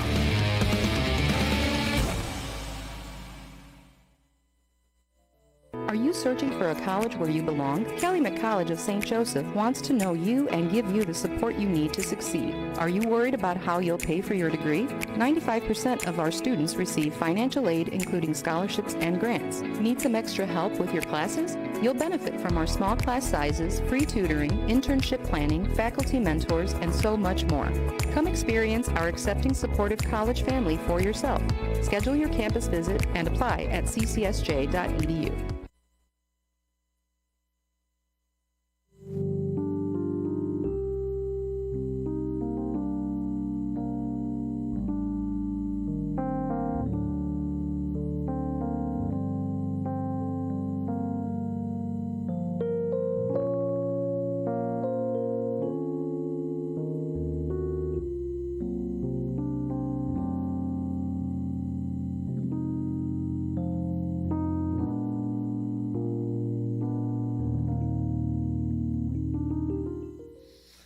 Welcome back, everyone. This is the Region Rundown with Bob and Adrianna. I am Bob, if you couldn't guess. Adriana's doing two jobs today. Oh, wait, they can't see me. Oh, they can't see it? Yeah, they can, right? Oh, no, you got the logo up there. No. So she's doing a job and a half today. Job and a half. Job and a half. You are listening to WJOB 1230 AM, 104.7 FM. We'd love to have you call in at 219-845-1100. We are going to do traffic and weather here real quick. Yep. As Adriana's working the I couldn't hear myself on the thing, but let's take a look. This sounds very echoey. I'm not going to use this one. We're going to go back to the other one. Now I know what they were saying, that the headsets don't sound that great on some of these. Let's take a look at traffic going into the Northwest region. Traffic on 65 going north and south is looking pretty good. They got that vehicle out of the ditch, so that's pretty good. Oh, wait, nope, never mind. It's still there. Vehicle is still in the ditch. It hasn't caused any traffic. That was updated about 20 minutes ago. There we go. But traffic going east and west is looking pretty good. 90 going east and west is looking good. Skyways are looking good. Maybe just a little bit of traffic right there at the connector of the Dan Ryan and Bishop Ford. And then as we move further into the city, there we go. My mic was a little loud on that one. As we move further into the city, we're seeing that we're going to get a lot of traffic on 94 going west, so you're gonna have a lot of traffic headed into the city. Be sure to leave just a little bit earlier.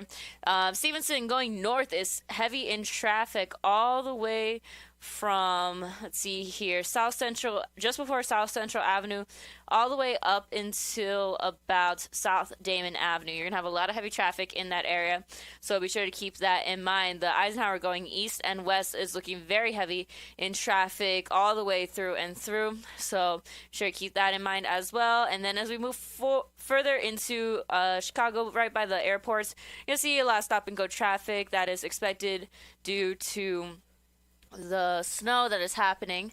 Speaking of snow, let's take a look at our weather for today. So currently right now at the Strachan Van Til Studios, it is 28 degrees. Today we are seeing highs of 37, lows of 13, mostly cloudy and breezy with a little snow up to an inch, and there could be freezing drizzle as well. Roads can be slippery for the morning commute. Moving forward into the rest of the weekend, on Saturday, highs of 24 degrees, lows of 20, partly sunny and very cold. Then on Sunday, highs of 28 degrees, lows of 23, a thick cloud covering the area. And as we move forward, we got a little heat wave with some 40-degree temperatures, and hopefully all of the snow melts. So that is all for your traffic and weather for today. Welcome back. we had our guest come in, so I had to go let him in. This is Fort Knox. For those of you that haven't been here, this is a highly secured facility in the depths of Hammond, Indiana. So I had to go let our guests in. There we go. And they will be here at the top of the hour. We've got a bunch of callers. Let's take a look at our little kayak. see what they all have to say. Let me get my my mouse over here. All right. Good morning, caller. You are on the air. What is on your mind today? I have a question for Bob. Yeah. And this is, Bob, do the downstate Republicans realize that if they don't do something about these MIBSCO rates and the ridiculous property tax swap that they're talking about that goes into effect this year, that they're going to take a beating in those midterm elections? People are pissed. They are, and I'm glad you brought up the property tax swap, because what a lot of folks don't realize is that this property tax, and we'll get into the political side of it, but I do want to just touch on the property tax thing. Okay, so at most, folks are going to get a $300 credit, however they're going to do that. What folks don't realize is the impact on municipalities. It is outrageous for Indianapolis, by the way, the State House, they hate when Washington, D.C. comes in and says, hey, you guys have to do this. And most of these guys at the State House used to be at a municipal level. And so evidently when they went off to the State House, they forgot all about where they came from, and they forget that we don't like Indianapolis telling us what to do. And when you look at the property tax swap, which is what it is, a vast majority of these municipalities are going to end up pushing a local option income tax, because again, I wonder if folks get tired of hearing about Dyer, but that's what I know, and there is not a lot of fat in a town like Dyer. We just don't have, we're not this sprawling metropolis where you can have, dozens of workers tucked off into little cubicles that, are getting paid a lot, and, you don't see them.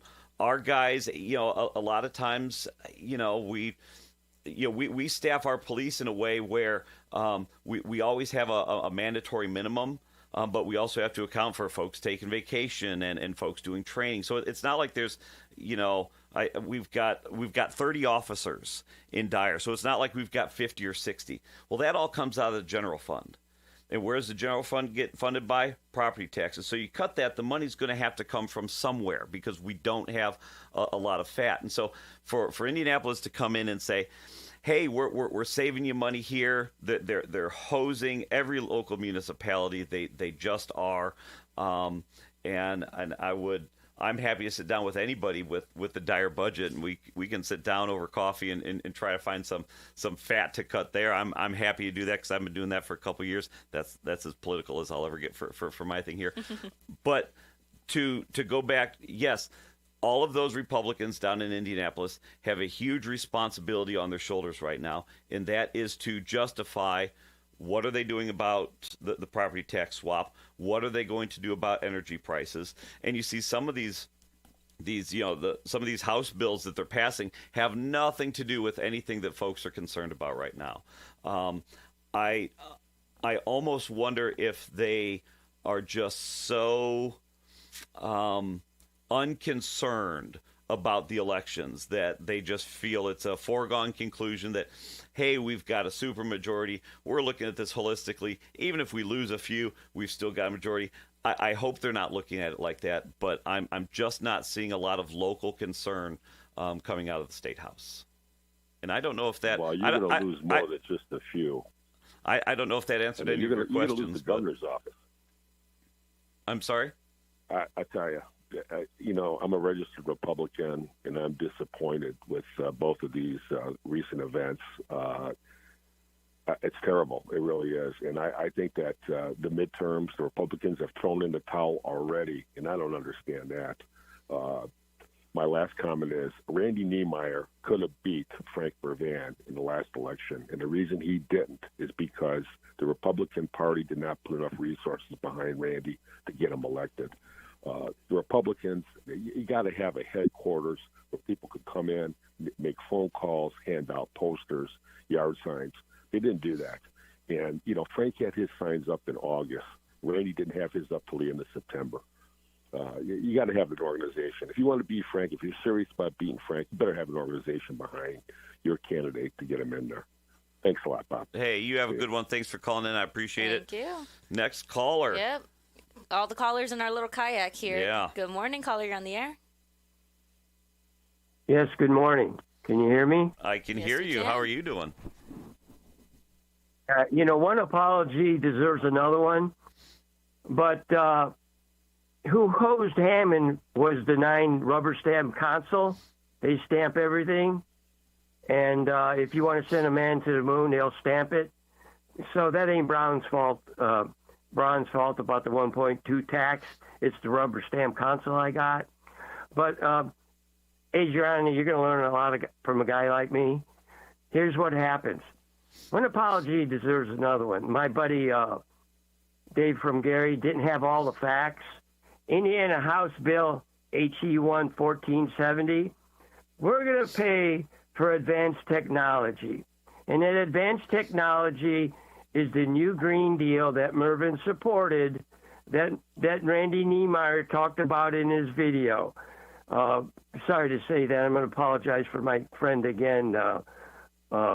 What's his name? Dave from Gary. We're paying for the new green scam. Those solar panels and those windmills, they cost a lot of money. So when you catch the talk about facts and you go up against MX, and I apologize that he doesn't have all the facts. And I'm not happy with Holcomb. I'm not happy with Braun. I'm not happy with Mervyn. Vote them all out. That's how MX would do it. Vote everybody in that's in, vote them out. Now, Adrianna and all her peers, they're going to pay for this forever. I'm just trying to solve a problem here. Vote them all out. Mervyn didn't have to go with the new green scam. He didn't have to. And I'm trying to put jet fuel in my furnace right now, and about 12 o'clock I'm going to try it. And you know what? Thank you, Bob, and thank you, Adrianna, for letting me speak my piece. Bye-bye. Hey, have a good one. Have a good so weekend. much. Stay warm. All right. Good morning, caller. You are on the air. What's on your mind? Yeah, this question is for Adrianna. Hey, where do you stand on immigration? I think that when it comes to immigration, that yes, we should get all of the criminals and murderers, rapists, all those who are committing crimes out of the country. I don't think that ICE should be as aggressive as they are being, and when it comes to citizens and what we're seeing in different parts of the world, not just in Minneapolis, but in different parts of the world. And I don't like that people are getting taken at their ICE hearings. And when it comes into the church, because I know a lot of people like to bring that up, I don't think that those protesters should have went into the church. If you want to protest, you protest outside of the buildings. You don't go in with all of the threats. That's something that I don't think should happen. And with the protests that are happening with ICE, I think that it should stay peaceful. But you're going to have those few individuals that feel that peacefulness is not as much as action. And those are the individuals that are going to ruin it for the rest of the people that are simply just trying to do this peacefully. So I think that... Yes, go ahead. So you're saying you just want to get the criminals out. Is that what you're saying? Yes, and then for those who are here that are trying to work and make a better life for themselves and their families, that we find them a way and a pathway to citizenship. And if they do not qualify for citizenship, then they are to be sent back in a humane manner, and that they are given the resources once they get back to the correct country they came from. They're given the resources saying, okay, you didn't qualify, but here is some resources that you can use to reapply to see if you can qualify at a later date and time. So you're Hispanic, right? Yes. So you've heard stories over the years about how maybe some of your family members or their dads or whatever came over here illegally, right? Mm-hmm. But at that point in time, it was just a line in the dirt. Hold on now. Let me finish. Okay. So you, in the back of your mind, since you have had illegal relatives come over, you have a soft spot in your heart for that, right? I at some points in times, yes, but some of them were able to get green cards. Some of them had to apply later on. No. So they came over here. Your ancestors came over here illegally. Mm-hmm. So you have a soft spot in your house, and you think it's okay for people to come over illegally, and they should be treated with kid gloves. Now, are you an American, or are you a Hispanic sympathizer? Because you're okay. Yeah, see, so, you can laugh it off. Okay, no, I'm going to answer your question. I'm going to answer your question. There were some individuals that were able to acquire green cards and citizenships. In your family. Yes, and there were some that came over here illegally. Yes, there were some that were able to acquire those. Right. And there were some, hey, no. I let you talk. You are going to let me talk, and if not, then I will drop your call. So, they were allowed to get some of them were allowed to get green cards and citizenships, and others did come here illegally, but they were able to have a pathway to be able to later then get that citizenship. No, not all of them are. I know a guy right now that his wife went back to Mexico because she took the time to do all the paperwork, but he came here illegally 64 years ago, and he can't go back now because he didn't take the right path, and he came here illegally. So you got millions of people out here in that situation right now. And if you want to, if you want that to continue, Adrianna, you sound like you want that to continue. I want people who are trying to not only better their lives. Yes, in a perfect world, that there would be a system and people wouldn't have to do it illegally. It's called the law. It's called the law. It's not called a perfect world. Okay, now here's the thing. Are you going to let me speak, or are you going to keep cutting me out? You know what? Thank you so much for your call, and I'm going to finish my statement because you did not want to let me talk when I let you talk. So this is what's going to happen. I'm going to say my part, and we're going to just keep going with the calls. So in a perfect world, yes, I would like for people to do it the legal way. But there are those waiting times of 20 years. Some people don't have 20 years to wait. Some people have to go in now. I'm not saying that that is correct, but in a sink or swim world, people have to do what they have to do. Now, does that mean that we should let all the criminals and drug peoples and all these individuals who are committing crimes into the country? No. But I feel that there needs to be a pathway to citizenship, and that's what we're not seeing in this state right now of the government, that there isn't a pathway to citizenship. Right now, just what we're getting fed on either side. Doesn't matter if you're Republican, Democrat, Libertarian, whatever color you want to be in this world of politics. We're not seeing something that's like, okay, we understand that there's a lot of people who are in here that are illegal immigrants. Now, through the Biden administration, that people like to say that there were caravans of individuals coming in and that they let everybody in. Okay. And we've had previous callers saying that everybody who came in during the Biden administration, you need to get out. All of those people that came in during those 4 years, you do not have any welcome here because of the open borders. Hypothetically, in a perfect world, yes, rose-colored tint glasses are on. In a perfect world, those individuals that are here illegally, if they do not have a criminal record, give them a pathway to be able to obtain your citizenship. If you do not qualify, then yes, you are sent back to the correct country you came from, but here are the resources, apply again, and hopefully you can get in. All the criminals, get them out. But that does not mean that just because, yes, I have ancestors that came here illegally. We all have ancestors that came here illegally. It is not just Hispanics. It is everybody that is here. We all have people that came here through green cards, through citizenships, through all of that stuff. That does not make you less un-American for wanting people to be treated in a decent and humane manner, and I will get off my soapbox. So, we're going to continue with the calls. Good morning, caller. You are on the air. Well, that was one heck of a transition. That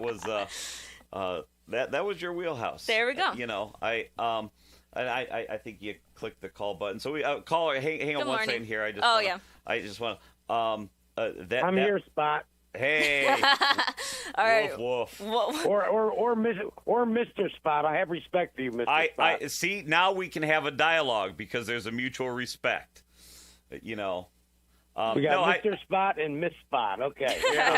I just wanted to wrap up. You know, I had, as that caller was talking with Adrianna, her and I, even off here, we don't see this as the on the same way, and that's perfectly fine. Mm-hmm. We say we don't agree with we each don't other. Agree. And there are There we times go. where it's like, okay, we'll just move on from this text message, and that's perfectly fine.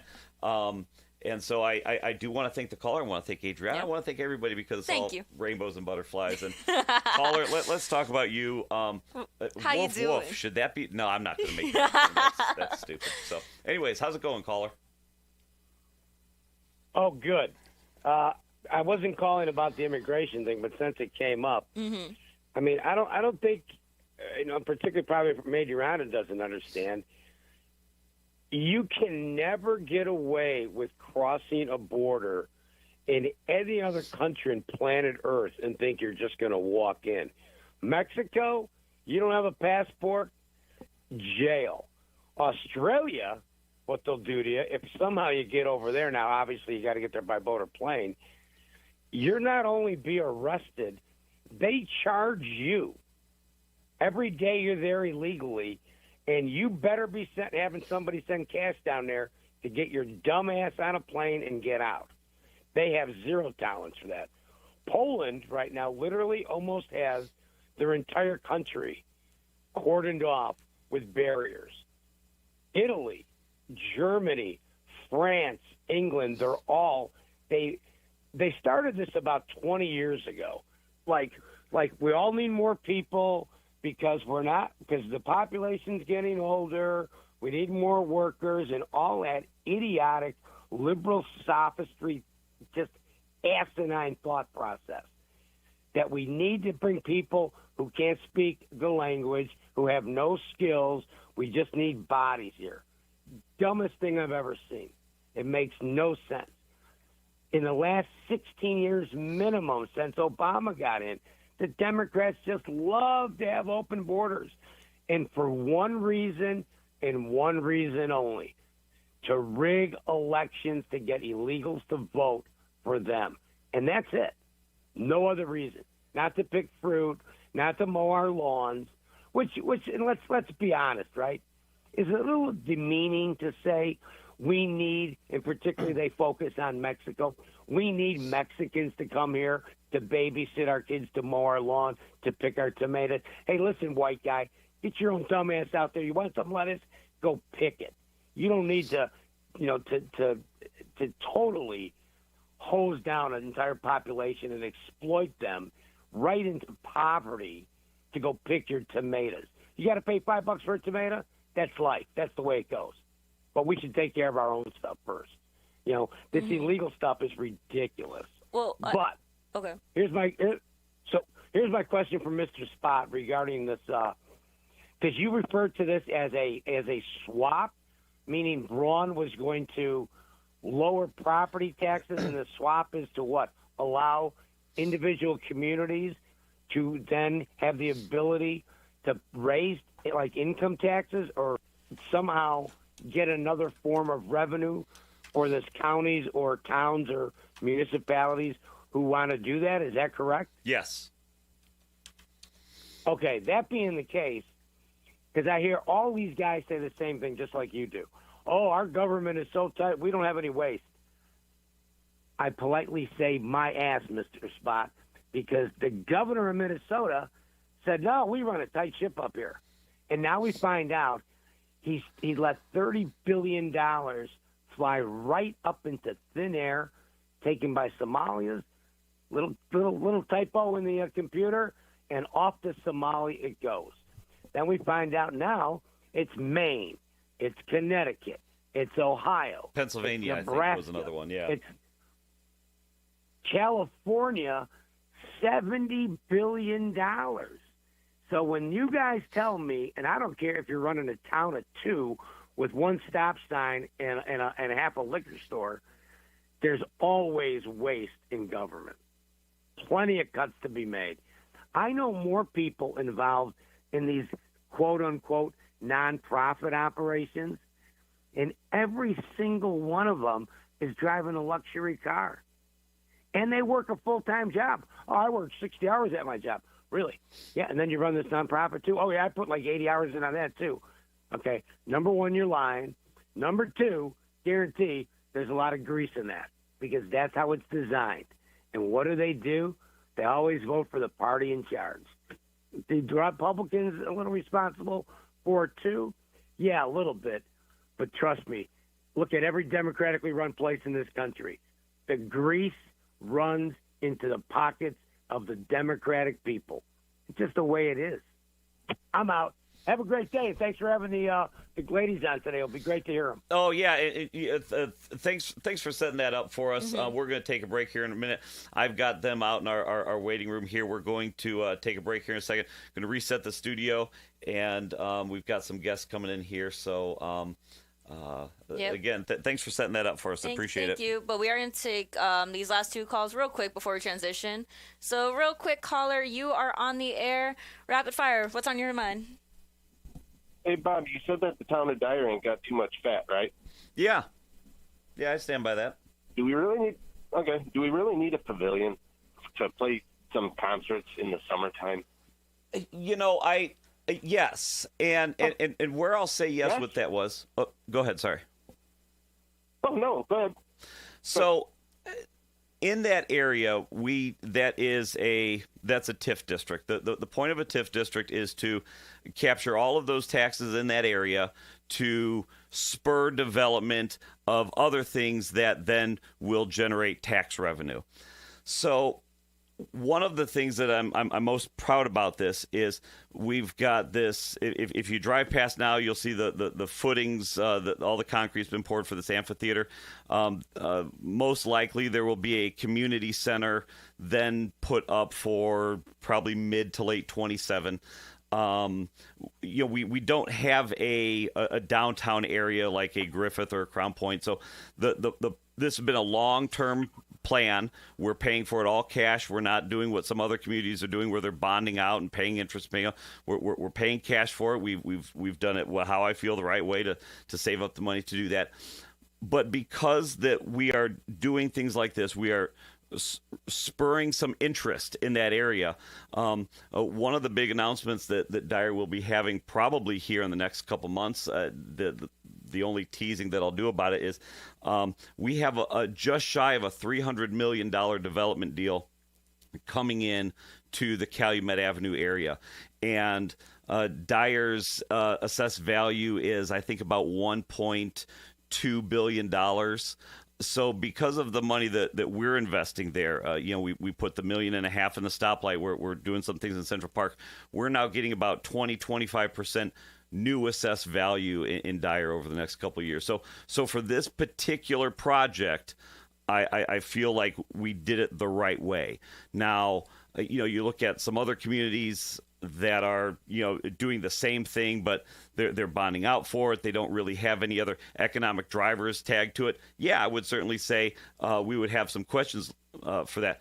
For the same reason that I would say when we bought that Central Park property 10 years before I got on the council, that we then didn't. It would have been a mistake to buy the property, turn around, bond out $20 million, and build this. So that's my rationale for it, because I think in the end we're going to get Dyer's going to it. Chuck, if Chuck's listening, he's going to yell when I say transformative. But I really think it is going to transform what Dyer can do in the future. So that's my thought with it. But I'm okay. There is also not, and I do hear the argument of, hey, you're going to spend a couple $1 million on this amphitheater. It's an amphitheater. It's got a concession stand for the backside for our soccer sports and some of that out there, and some restroom facilities. And the argument is, why are you spending money on this when you can really only use it from, what do we want to say realistically? End of March, beginning of April till sometime in October. So maybe 8-9 months out of the year. And I get that, but I really think that we'll be able to, use that facility going forward. I think we've got a decent plan. We've been working on it. Some partnerships with some, concert folks. And I think it'll be a great value added thing for the quality of life in Dyer. And like I said, it's already spurred the development that we were hoping it would. For everybody that knows, Calumet Avenue, I think it went through in 2005, 2006, and that land has just kind of been sitting there. I think the property tax that we get on all of that land, you drive down Calumet now, all that land is, between all those parcels, is about $29,000. That's what Dyer gets from that. And you're starting to see some construction of some townhomes that are going up, but we've got some amazing things that again, they're going to be transformative to the region. I'm very excited about them. But the price tag is, I think we're at like $270 million is going to be put into Dyer. So I'm not patting myself. I'm not patting myself on the back saying we did it the right way. But if you're going to do it, that is the right way to do it. Is to make sure you've got economic drivers behind doing these, big municipal projects. How many times have we seen, let's say Crown Point, for example. Crown Point put a ton of infrastructure in along 65. And we're just now starting to see some of those developments come in. So if you don't have a plan for that, you're blowing government money. And we all know where that comes from, your pocketbook. So that's I guess that's my thought on it. I stand behind it because it's not just out there. I guess one of the things I can tease is one of the there's a hotel that'll be going over there on Calumet Avenue. A bunch of retail. We've got one retail establishment that is they were at like a 75,000 square foot place, and I think they're wanting to bump it up even more than that. A bunch of good retail. It's going to be one PUD, so we're going to be able to have some discretion on, hey, we don't want 14 mattress shops. We're not looking for that. We're going to have some really good design standards, and so I'm really proud of it. I think it's going to really set Dyer apart for probably the next 5 or 10 years with some of the stuff we have coming in there.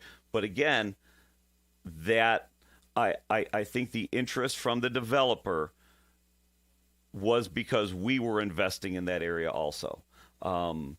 So it was that. But the feather in the cap that I have on that one is we're paying for it cash as soon as the last brick is down. There's no 20-year construction bond. My boy Liam isn't going to be paying it, when he's in his 30s. It's done. It's paid for, and we're good to go. So that's what I got on it. Okay. All right. Thank you. All right. Have a good one. All right. Real quick. Last call. Last call. You got about 30 seconds. Yep. Good morning, caller. You are on the air. That's all I need. That's all I need. Good morning, Adrianna. Good Bob, morning. This is Bill from Lowell. Hey, Just Bill wanted from to say everybody cries about Democrats do this, Republicans do that. I just want to say that our DOD, Pentagon, Department of Defense, is $824 billion they cannot account for. They've failed 8 audits in a row. Who runs the Pentagon? Both sides. That's all I got to say. So you guys have a great weekend. All right. You have Thank a good you one. so much. All right. We are going to take a break here. Yes, we are. All right. You are listening to the Region Rundown with Bob and Adrianna on WJOB 1230 AM, 104.7 FM in Hammond, Indiana. Do not go anywhere. We have a very, very cool interview coming up right now, and you are watching here live on WJOB 1230 AM, 104.7 FM in Hammond, Indiana, and you're also watching live on the YouTubes. Don't go anywhere. We will be right back.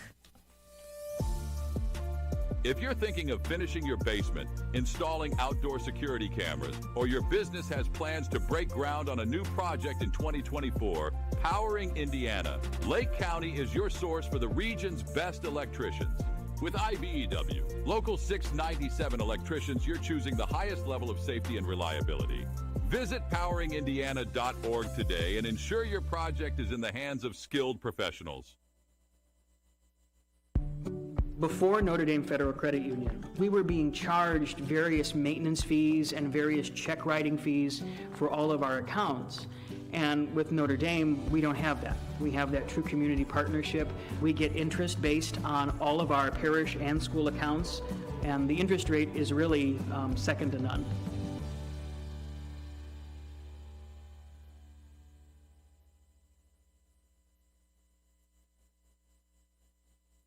Have you ever considered becoming an iron worker? Local 395 is now accepting applications for their apprenticeship program. Go to ironworkers395.com. Look under the training section, click on apprenticeship, and scroll down to the application. You must be 18 years old, have a high school diploma or GED, and you must be physically able to perform the work of the trade. Find out more by calling the apprenticeship school in Lake Station at 219-962-7675 or visit ironworkers395.com. At Albert's Diamond Jewelers, love is the heart of everything we do. That's why we're known as the Love Store. This Valentine's Day, we're celebrating the moments that matter most and the ones you'll remember forever. Explore our newly remodeled showroom with stunning pieces from David Yurman, Roberto Coin, Lagos, Mikimoto, and Shy Creations, along with exceptional watch brands and the most beautiful diamond rings. With every purchase over $99, receive a dozen roses, a box of chocolate, and a special dinner voucher. We'll see you at Albert's this Valentine's Day.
Welcome back, everyone. You are listening to Region Rundown. I am Bob. Adriana's doing double duty as co-pilot and co-host and producer and all those things. This is WJOB 1230 AM, 104.7 FM in rustic Hammond, Indiana. If we want to do a quick rundown on traffic and weather, and then we can get to our next interview here. So good morning. It is February 6th, 8:10 a.m. Let's take a look at our traffic for the day. So 65 going north and south is looking pretty good. 80 going east and west is looking good, but we may have a little bit of traffic right there going west by Kennedy Avenue and Klein Avenue. A little bit of traffic there, but nothing too bad. 90 going east and west is looking good. Chicago Skyways is looking good. May have a bit of traffic right there at the connector at the Bishop Ford, right from the ramp from US 20. You may have just slight traffic on that area and moving forward into the rest of the city on 94 going west. A little bit of traffic. Stevenson going south is looking a bit heavy. I'm sorry, going north is looking a bit heavy in traffic, and that is due to the exit ramp right there. Stevenson I-55 north before I-94 on the Dan Ryan Expressway, exit 292. A little bit of traffic in that area, but nothing too bad. And then moving forward into more of the Rosemont area up there in Chicago, bit of traffic, 94 going east, looking a bit heavier in traffic. And then taking a look at our weather currently right now at the Strack and Van Til Studios. It is 30 degrees today. We are seeing highs of 37, lows of 13, little bit of snow here and there.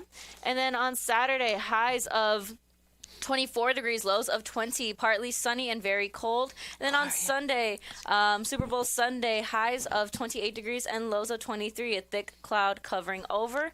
But that is about it as we hit into the rest of the week with a highs of 40. We are warming up. We're not freezing. So that is all for your traffic and weather for today. And again, that 40-degree temperature is going to be hopeful for the outside, not the inside of the studios here in Hammond, Indiana. So I had a request to have a guest on today, and of course I'm, any chance to get people in here to talk about community events, yes. I just think is one of the main purposes of this radio station here. Today I am joined with Donna Barker and Gloria Morris. There's two things that I want to talk about today. One is this Taste of the Region event. That's an event that maybe the purpose of, we're here to plug that. But then I want to talk about why you're doing that, not just the event, the why. So if we want to start out, You just I muted just yourself. muted myself. So again, sorry, I got this new mute button down here. If you see on the floor, that I okay. We could just it kill just- it. It kills it for me, and so I'm still working on that. So the Taste of the Region over at Avalon Manor, which, just as a side note with Avalon Manor, I love it there. It's so pretty. It is really one of the premier spots in Northwest Indiana. It's the best. We had a function there not too long ago. The food was great. The service was great. It really, if you're going to have some type of event, that's a great place to have it. So this is Taste of the Region, March 6th at Avalon Manor, and I'm just going to throw it to both of you. Tell us about this event. Would you like me to start, Donna? Yes, please. Thanks, Gloria. Okay, so the Service League of Northwest Indiana puts on this event, and it is spectacular because it is a social event. People are having fun. They're tasting the best bites of the region. We bring all these restaurants together who are so gracious with their time and their resources, and there's like 30 of them. And people buy a ticket. They get all you can drink, all you can eat, and it's the best bites from 30 restaurants in the area. People put their best foot forward. How fun is it? Oh, it's fantastic. And new this year is our band is going to be Maggie Speaks, which is a local and actually world-renowned band. Right, And they're amazing. high in demand. So Yeah. one of the hats that I wear is I'm on the council in Dyer, and we have a bunch of music festivals, and we're always looking for folks. To come out, whether it's just a one-night thing or our summer fest, Griffith has, everybody has these big fests, and Maggie Speaks is one that's always at the top of, hey, can you get them in? And so that was a good get. I have to say, Donna worked so hard. Like, she's a dancer. I am not. If Maggie Speaks can get me out on that dance floor, we've got success. Yeah. And they will. Yeah. And They they're seem even so good. Well, they're even going to auction off an opportunity to sing with the band. Oh, I will definitely not be doing I was that. going to say, no, nobody wants I that. cannot dance. I cannot sing. But I have to say, like, the group, the ladies, they worked really hard to get them. So it's very exciting. Who are some of the restaurants that are going to be there? Oh, gosh, we have so many. We have a list. Do you want to? Sure, I Take a can give shot? you we have two restaurants that are just opened, Lincoln and Wicker in Sherrville. Oh, that's at 30 and 41. been the seeing replacement that. burger house. Yes. It's they've got a speakeasy vibe to it. Yes, I haven't been there, but I saw pictures. But yeah. And then another new one is Alto by Fabio Viviani, and it's in the Wind Creek Casino in Hazelcrest. Okay, so not quite the region, but they were gracious enough to. It's supposed to be amazing too. Yeah. So, and then we have a couple of restaurant groups that always, donate their time, and so we've got the Pavlu group. Sorry, I'm grabbing That's this out of your fine. hand. That's fine. And Theo's group, and then we always have asparagus, Badara, Rosebud, Capelitos, Lighthouse. I mean, there's just so many. We really can't list them all, otherwise we'll. I was going to monopolize say, your I'm going to show. get the photo up here real quick with all of those things on there for you guys. Perfect. So but that we people are do able want to see people it. to go to the website so that they Mhm. can see it directly because we're updating them all the time. Sure, So, yeah. sure. So serviceleaguenwi.org. ServiceleagueNWI.org. Adriana's going to work on putting the graphic up Graphics, there yep. for Excellent. those folks on YouTube, and maybe the website you can. There we put up go. there. So we got the website up here. So as you can see, we have their goals. So if you guys do want to donate, where can they donate up here? Yes. Yep. So I think there was a QR code in one of these, but we have the Taste of the Region banner right here. We have your guys' grant recipients. Sponsorship opportunities, and here's the QR code. If people are looking via on our YouTube, you got the QR code, and I believe this email for questions. Is that correct? Absolutely. They can hit that, and then somebody will get back to them. There we go. And then I believe this is what you guys are looking at of all the peoples that will be there. All the participants? That's at least some. I Some think of we've them. been adding more. So yeah, they're Just more good always food. up to date. There's never a lack of food. There you No, or drink. Oh, or yes. fun. Yes. Or silent auction party. items. Let me Ooh, tell there you, you go. we have a bunch of great silent auction items as well. Mm-hmm. So here's my question. It sounds like we've got a great night planned. Like you said, food, drink, music, dance. This all goes for the Service League for Northwest Indiana. What is that organization?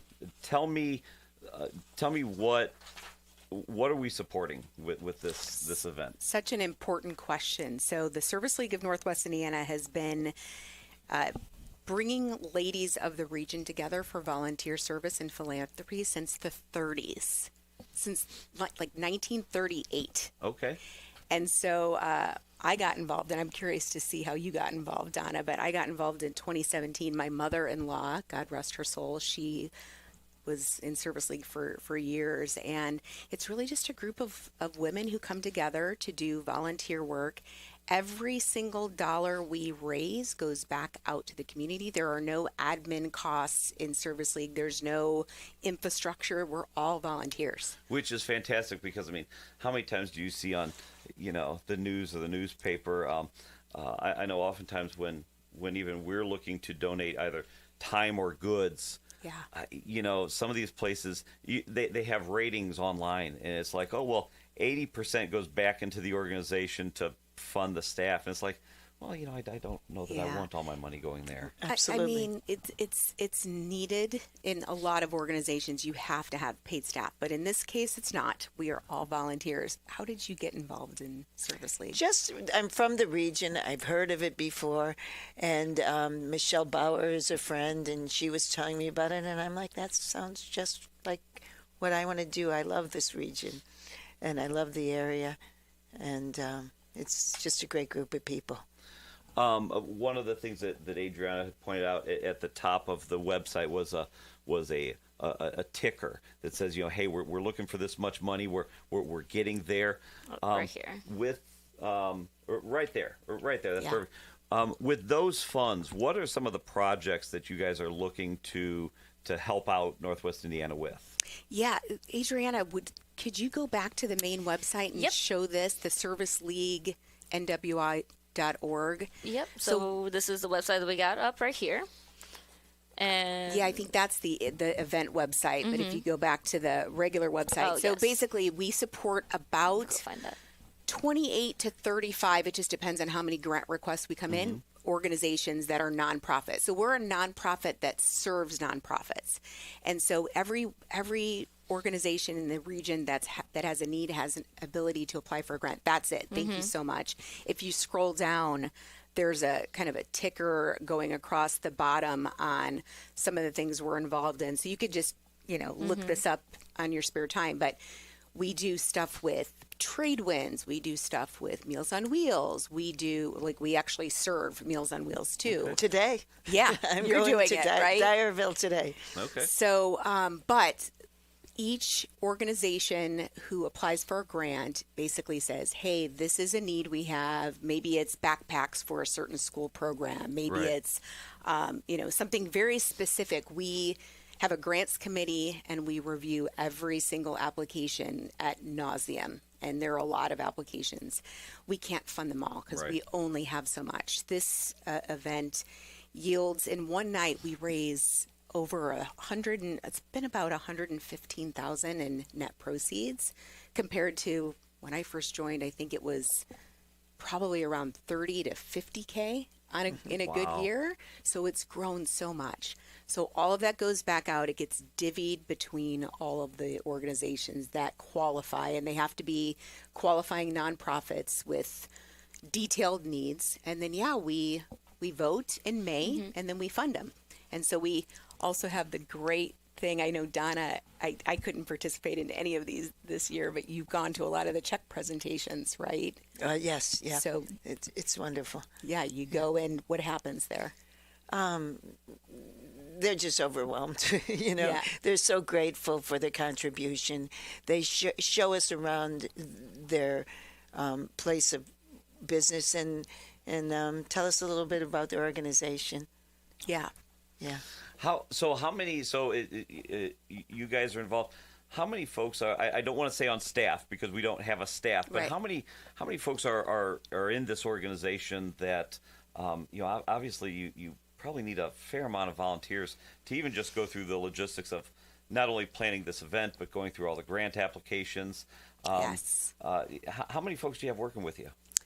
We have at any given time about 30. We've talked about 30 restaurants, 30 nonprofits, and about 30 Yes. volunteers. It's kind of, I Yeah. just noticed that trend. But Yes. and some, people do different things. Not everybody's doing the same amount of workload, right? We take any help we can get. Even myself this year, I have not been nearly as active in the event planning. I'm doing all the tech behind the scenes. But we have people who sell raffle tickets. We have people who work on our sponsors, which is something we definitely want to talk about. We have people, one person that's our treasurer. And again, these are All volunteered, not paid. All the money goes right back heavy into the community. responsibility. Yeah. It's a lot. We are talking here. I've got Donna Barker and Gloria Morris in here. We're talking with Service League of Northwest Indiana about their big event coming up, Taste of the Region, on March 6th from 6 to 10 at Avalon Manor. Check out serviceleaguenwi.org for tickets, and that's what we're here promoting. You just mentioned something about sponsorships. I have to imagine that so much of this funding comes from folks that are doing the heavy lift with some sponsorships. Do you want to talk about some of those partnerships that you guys have formed? Sure, we have this year. We have quite a few sponsors. We have People's Bank, NIPSCO, and Richland Group are some of our top sponsors, and then we also have in-kind sponsors. The Times are promoting us. You guys are helping us out as well. We have James and Sons Jewelers. We have Albert's Jewelers, that annual raffle. This year it's going to be a $10,000 gift card. Oh, wow. Yeah. Amazing. And then we have Willow Blooms is doing our floral as an in-kind donation as well. We have fantastic. dozens of other donors. I about 10, 15 years now I've been in a space where I'm doing a lot of public service events, and so I tend to look at some of these sponsors that are giving back to the community, and I know from them, from their point of view, it's twofold. One, we do want to genuinely give back to the community, but then we're also hoping, I say we as if I'm one of these, that people notice that too. Yeah. And whether advertising is in the back of their mind or wherever it's at in their thought process, I would encourage folks to, some of these organizations, they are giving back to the community. They're not some far off district, a distant sponsor, not a sponsor, but someone that has no touch to the region. And so that's great that you have this list of folks here. I do want to get back to you had up there for a second some of the you had mentioned Trade Winds. I have a soft spot for Trade Winds. I absolutely love their mission. Same. They help out in so many different ways. Yes. Not only with the people that they employ and that they have work there, but then they in turn, give back to the community. Right. For each of you, you had said you had been around the organization since about 2017. Yes. I'm sorry, I forgot. I don't know that we asked you when you joined in. I joined in late 2024. Okay. So do either one of you have one of these check presenting ceremonies or one of these projects that has stood out to you, like, oh, this is why I keep coming back to this? Because again, it is volunteer. Everyone has jobs and families and a million things to do, but there has to be some reason that keeps pulling you back. Is there a memory of this organization that's like, yeah, this is why I do this? I have a very, very distinct one that has to do with WJOB ultimately. Okay. So it was probably 2017. We were doing check presentations, and I went to Fairhaven, which is a rape crisis center in Highland. They've moved since, but I went in. I was so moved by what they do. I sat in my car afterward and I was crying. And I'm like, wow, like people have no idea what this is. And there's reasons for that. Like they have no idea what that building is, right? It's security and whatnot. But I was so moved that I thought more people need to understand these nonprofits. And that's when actually, Adrianna, I started the Speaking of Charity podcast, because the goal was to just, these organizations don't have a way to really talk about themselves because they're so hard working on their mission. So that was the purpose of the show. And I went to WJOB and I said, can you host this for me? And that's how it all started in 2017. So 60 shows later, that's what it was for. And then now your show now is, we rebranded to Region Angels. That's right. And I always see that every time that I listen to the show and hear about it, because that is one of our podcasts on our podcast network, and it's such an inspiring and moving thing, not only to be able to have these organizations have an outlet, but then also to highlight what they're doing, because a lot of these organizations that are working so hard, like you said, they're so focused on their mission.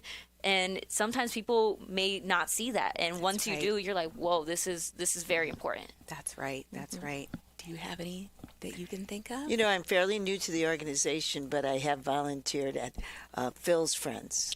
That was moving.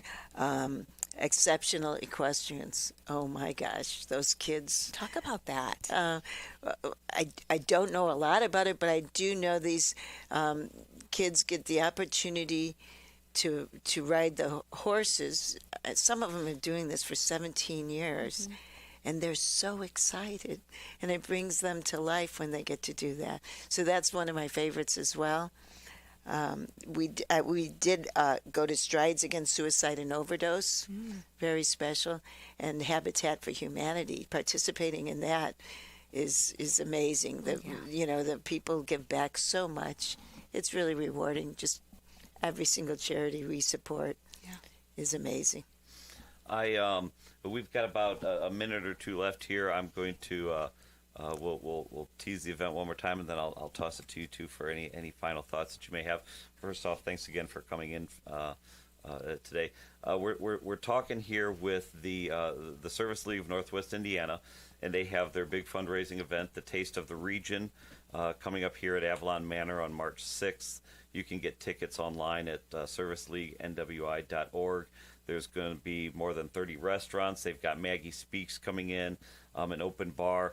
I see the raffle here, and I think one of you touched on some silent auctions and some raffles. So really a good evening out, money well spent that'll go, straight to some of these organizations that need it.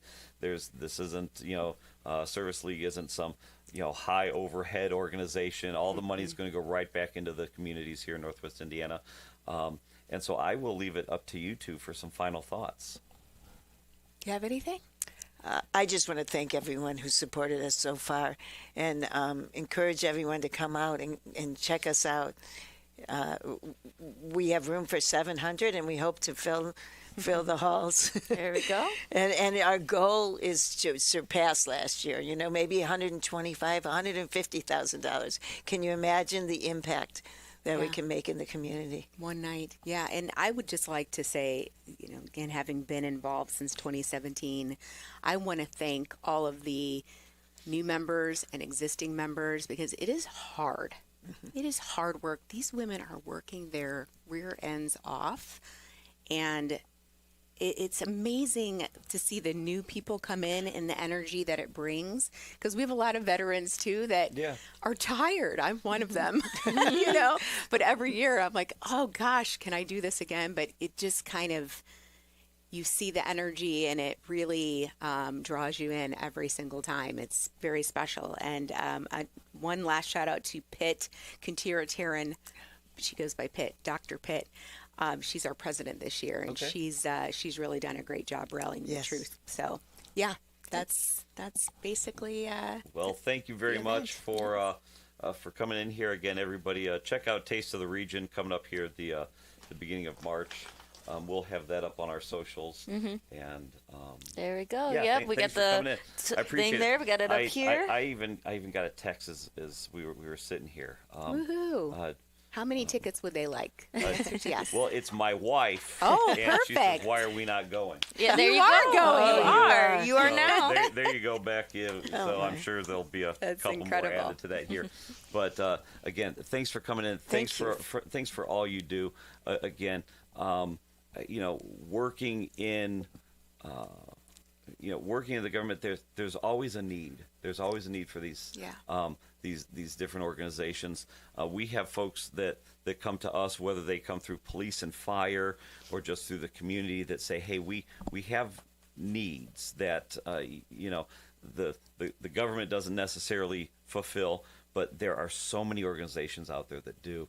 And so, thank you guys for all your work in helping fund those.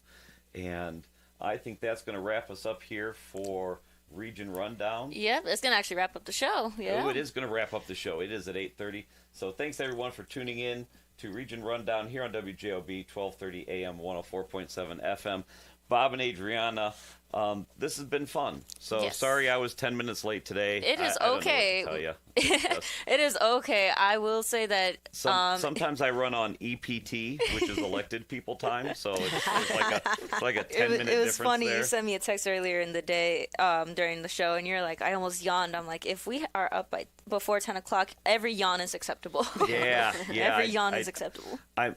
So you're in here doing radio, and that's the first mission of WJOB is the radio. So the audio's got to be good, which is why I've got this mute button here. That, but then the video, and so now sit up straight. And I sometimes I'll get messages from folks like, sit up, this and that. Sometimes you Hello, just YouTube yawn in the peoples. course of the We day. love it. So apologize for those There folks we go. watching. But anyways, Yep. have a good one. Yep, we're going to wrap it up here. And be sure to check out all of our podcasts. Let me do our little plug for the rest of the things. I was going to say, we have Veterans Views Yes, at we 9? have Veterans Views at 9, and I believe, do we have Region Angels today? No show today. No show today. But if you do want to check out all the great things that they are doing and what they are talking about, go ahead and go to our podcast network, WJOB 1230. Podcast network, where all of their shows are on our YouTube, so you are able to see them live and in stereo, to check out a bunch of the very cool things that they are talking about. And also all of our other podcasts are there. We are trying to get them up, posted, and you will see a little clip of this on our social medias as we are trying to build our social medias. We'll definitely tag Region Angels as well as the Service League, so that way people can know about this event, and we'll put links in all the descriptions, so that way if you guys are interested in buying a ticket and or donating, any donation definitely helps with them, so be sure to check them out as well. And that's going to wrap up our show. You were listening to the Region Rundown with Bob and Adrianna on WJOB 1230 AM 104.7 FM Hammond, Indiana, and also watching live on the YouTube. Don't go anywhere. Veterans Views is coming up.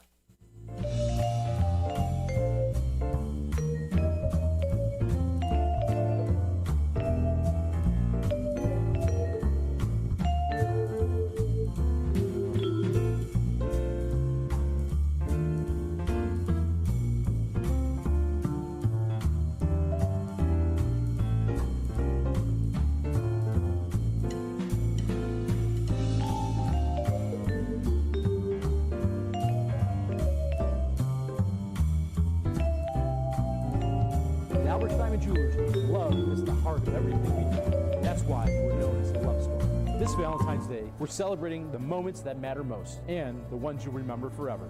Explore our newly remodeled showroom with stunning pieces from David Yurman, Roberto Coin, Lagos, Mikimoto, and Shy Creations, along with exceptional watch brands and the most beautiful diamond rings. With every purchase over $99, receive a dozen roses, a box of chocolate, and a special dinner voucher. We'll see you at Albert's this Valentine's Day. 219 News Now is brought to you by the South Shore Line and by Strachan Van Til, making lives easier for 95 years.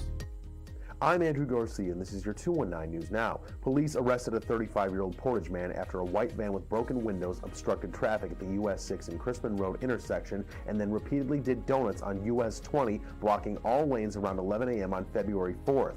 After fleeing west on US 20 and ignoring commands, officers boxed in the vehicle, forced the driver out, and he was then taken to the Porter County Jail on a $6,000 cash bond and now faces a felony count of resisting law enforcement with a vehicle and multiple misdemeanor charges. The school city of Hobart approved a minimum bid of $1.27 million for the prospective sale of the former Ridgeview Elementary School, which closed in 2020 after Veterans Elementary opened. Officials say Ridgeview, built in 1955, is not ADA compliant and would require extensive upgrades, making the sale the most viable option to avoid costly maintenance and to offset the projected revenue losses tied to Senate Enrolled Act 1. The district had leased the building to the YMCA and a private early learning center since its closure, and the $1.27 million figure is the average of the two appraisals. Now we'll look at your weekend weather presented by NIPSCO. Now, time for your 219 forecast. Sponsored by NIPSCO, I'm meteorologist Zoe Mintz, and we're looking at some widespread snow on the way early Friday morning. That'll give way to some scattered lake effect snow showers Friday afternoon. Additional accumulations anywhere from 1 to maybe 3 inches. It's not going to be a whole lot, but you definitely are going to maybe have to do some shoveling as you start off the day on Friday. By Friday afternoon, the bigger issue is honestly going to be the winds that are going to be gusting up to 30 miles an hour. By Saturday, just a few lingering lake effect snow showers early in the morning. Saturday afternoon, mostly sunny, highs in the 20s, but those wind chill values are going to be down to near 0 degrees. So it is going to feel very chilly out there on Saturday. A bit warmer on Sunday, but still well below freezing with those wind chill values and those temperatures. Partly sunny skies. Luckily, though, a warm-up is on the way by next week.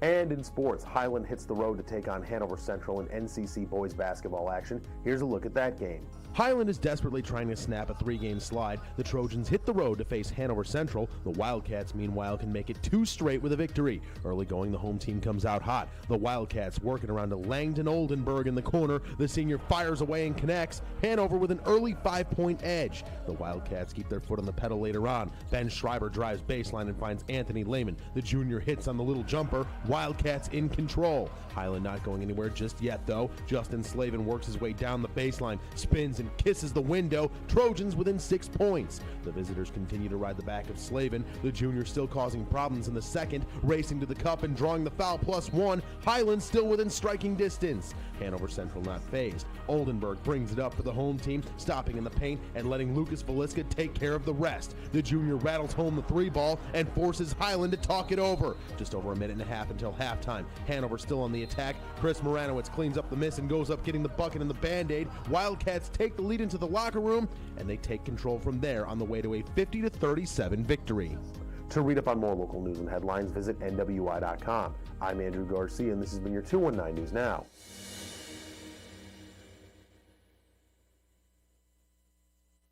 High school basketball postseason is here, with the girls starting February 3rd and boys March 3rd. Be on every game for as low as $1,500. Sponsor local. Reach millions. Visit heartlandsportsnet.com today for more information. Hey, everybody. It's Jim Deedlow. I'd like to thank Chuck Pullen and Bob Starkey. They come in on Mondays and they do the morning show, and they talk with you, and they give the news, weather, traffic, just like everybody else in the morning. That's how we remake a radio station. It takes a lot of volunteers with their time. So I'll tell you what, why don't we hear a segment of one of their shows right now? You're blaming Mervan They're blaming Trump. Some people are blaming. The problem is that you're trying to blame one guy. And so again, I'm going to flip the script on you, though. There's a lot of people in the world that say just got to get rid of Trump and everything will be great, and we know that's not the case, right? I mean, again, that's the problem, is this idea that it's just one guy's fault. It's not the system's fault. It's not the idea that you have a governor appointing 5 people to an IURC. It's not the idea that Trump's got tariffs and Biden had the Green New Deal and all. I mean, again, it's a big picture issue, and that's what I'm saying, is this idea that just got to vote that one guy out and it will solve the problem. That's not the case. We need to think bigger than that, and that's the problem. That you guys want to break it down and go, it's Trump's fault, it's Biden's fault. It's bigger than that, and that's what you guys need to start getting, is that it's not just going to go away because we vote. Come in. This is where you get your nuts kicked again. It's not Trump's fault, you should say. It's the new Green Deal, Chuck. But did Trump not spend $9 trillion, though? Jed, great job of putting a microchip in Chuck's brain, because now you could controlling him. Instead of saying, this is the Democrats with the new Green Deal and Holcomb went for it, you turn around and just sit there. No, Chuck, you're the moderator. You have to say Trump is not for the new Green Deal. He made an executive order to keep. We know all this. Well, why don't you say it? Okay, Trump is not for the Green New Deal, but also Trump spent $9 trillion in his time in the White House, and that's the problem. Is that all of this? Chuck, we're not talking. We are. All of this comes back to the debt. All of this comes back to the devaluing of the dollar and $38 trillion. Go ahead. See, Jed watched that movie, Weird Science. He's on his phone, but really he's messing with your microchip. Every time you want to say something right, he starts zapping you, like in Weird Science. You know what? You went off tangent again, so this is the third time you would have got kicked in the nuts. You know what? You went off on debt. We're talking NIPSCO, dude. But all of it's related. All of it's intrinsically related, because all of this goes back to the devaluing of the dollar, the $38 trillion in debt. That both parties are equally. Hit him again with the microchip. Are equally responsible. There you go. Hit him again. Okay, can I ask a question? Here, let me ask a question, because I started off with this. No, you can't, because I waited 20 minutes. I want to talk about the guy that just called in that's crying. And he voted for Mervyn and even took a big picture with him. Okay. What in Pete's sake is going on here? You turn around and you're crying. You don't have to cry. You voted for it.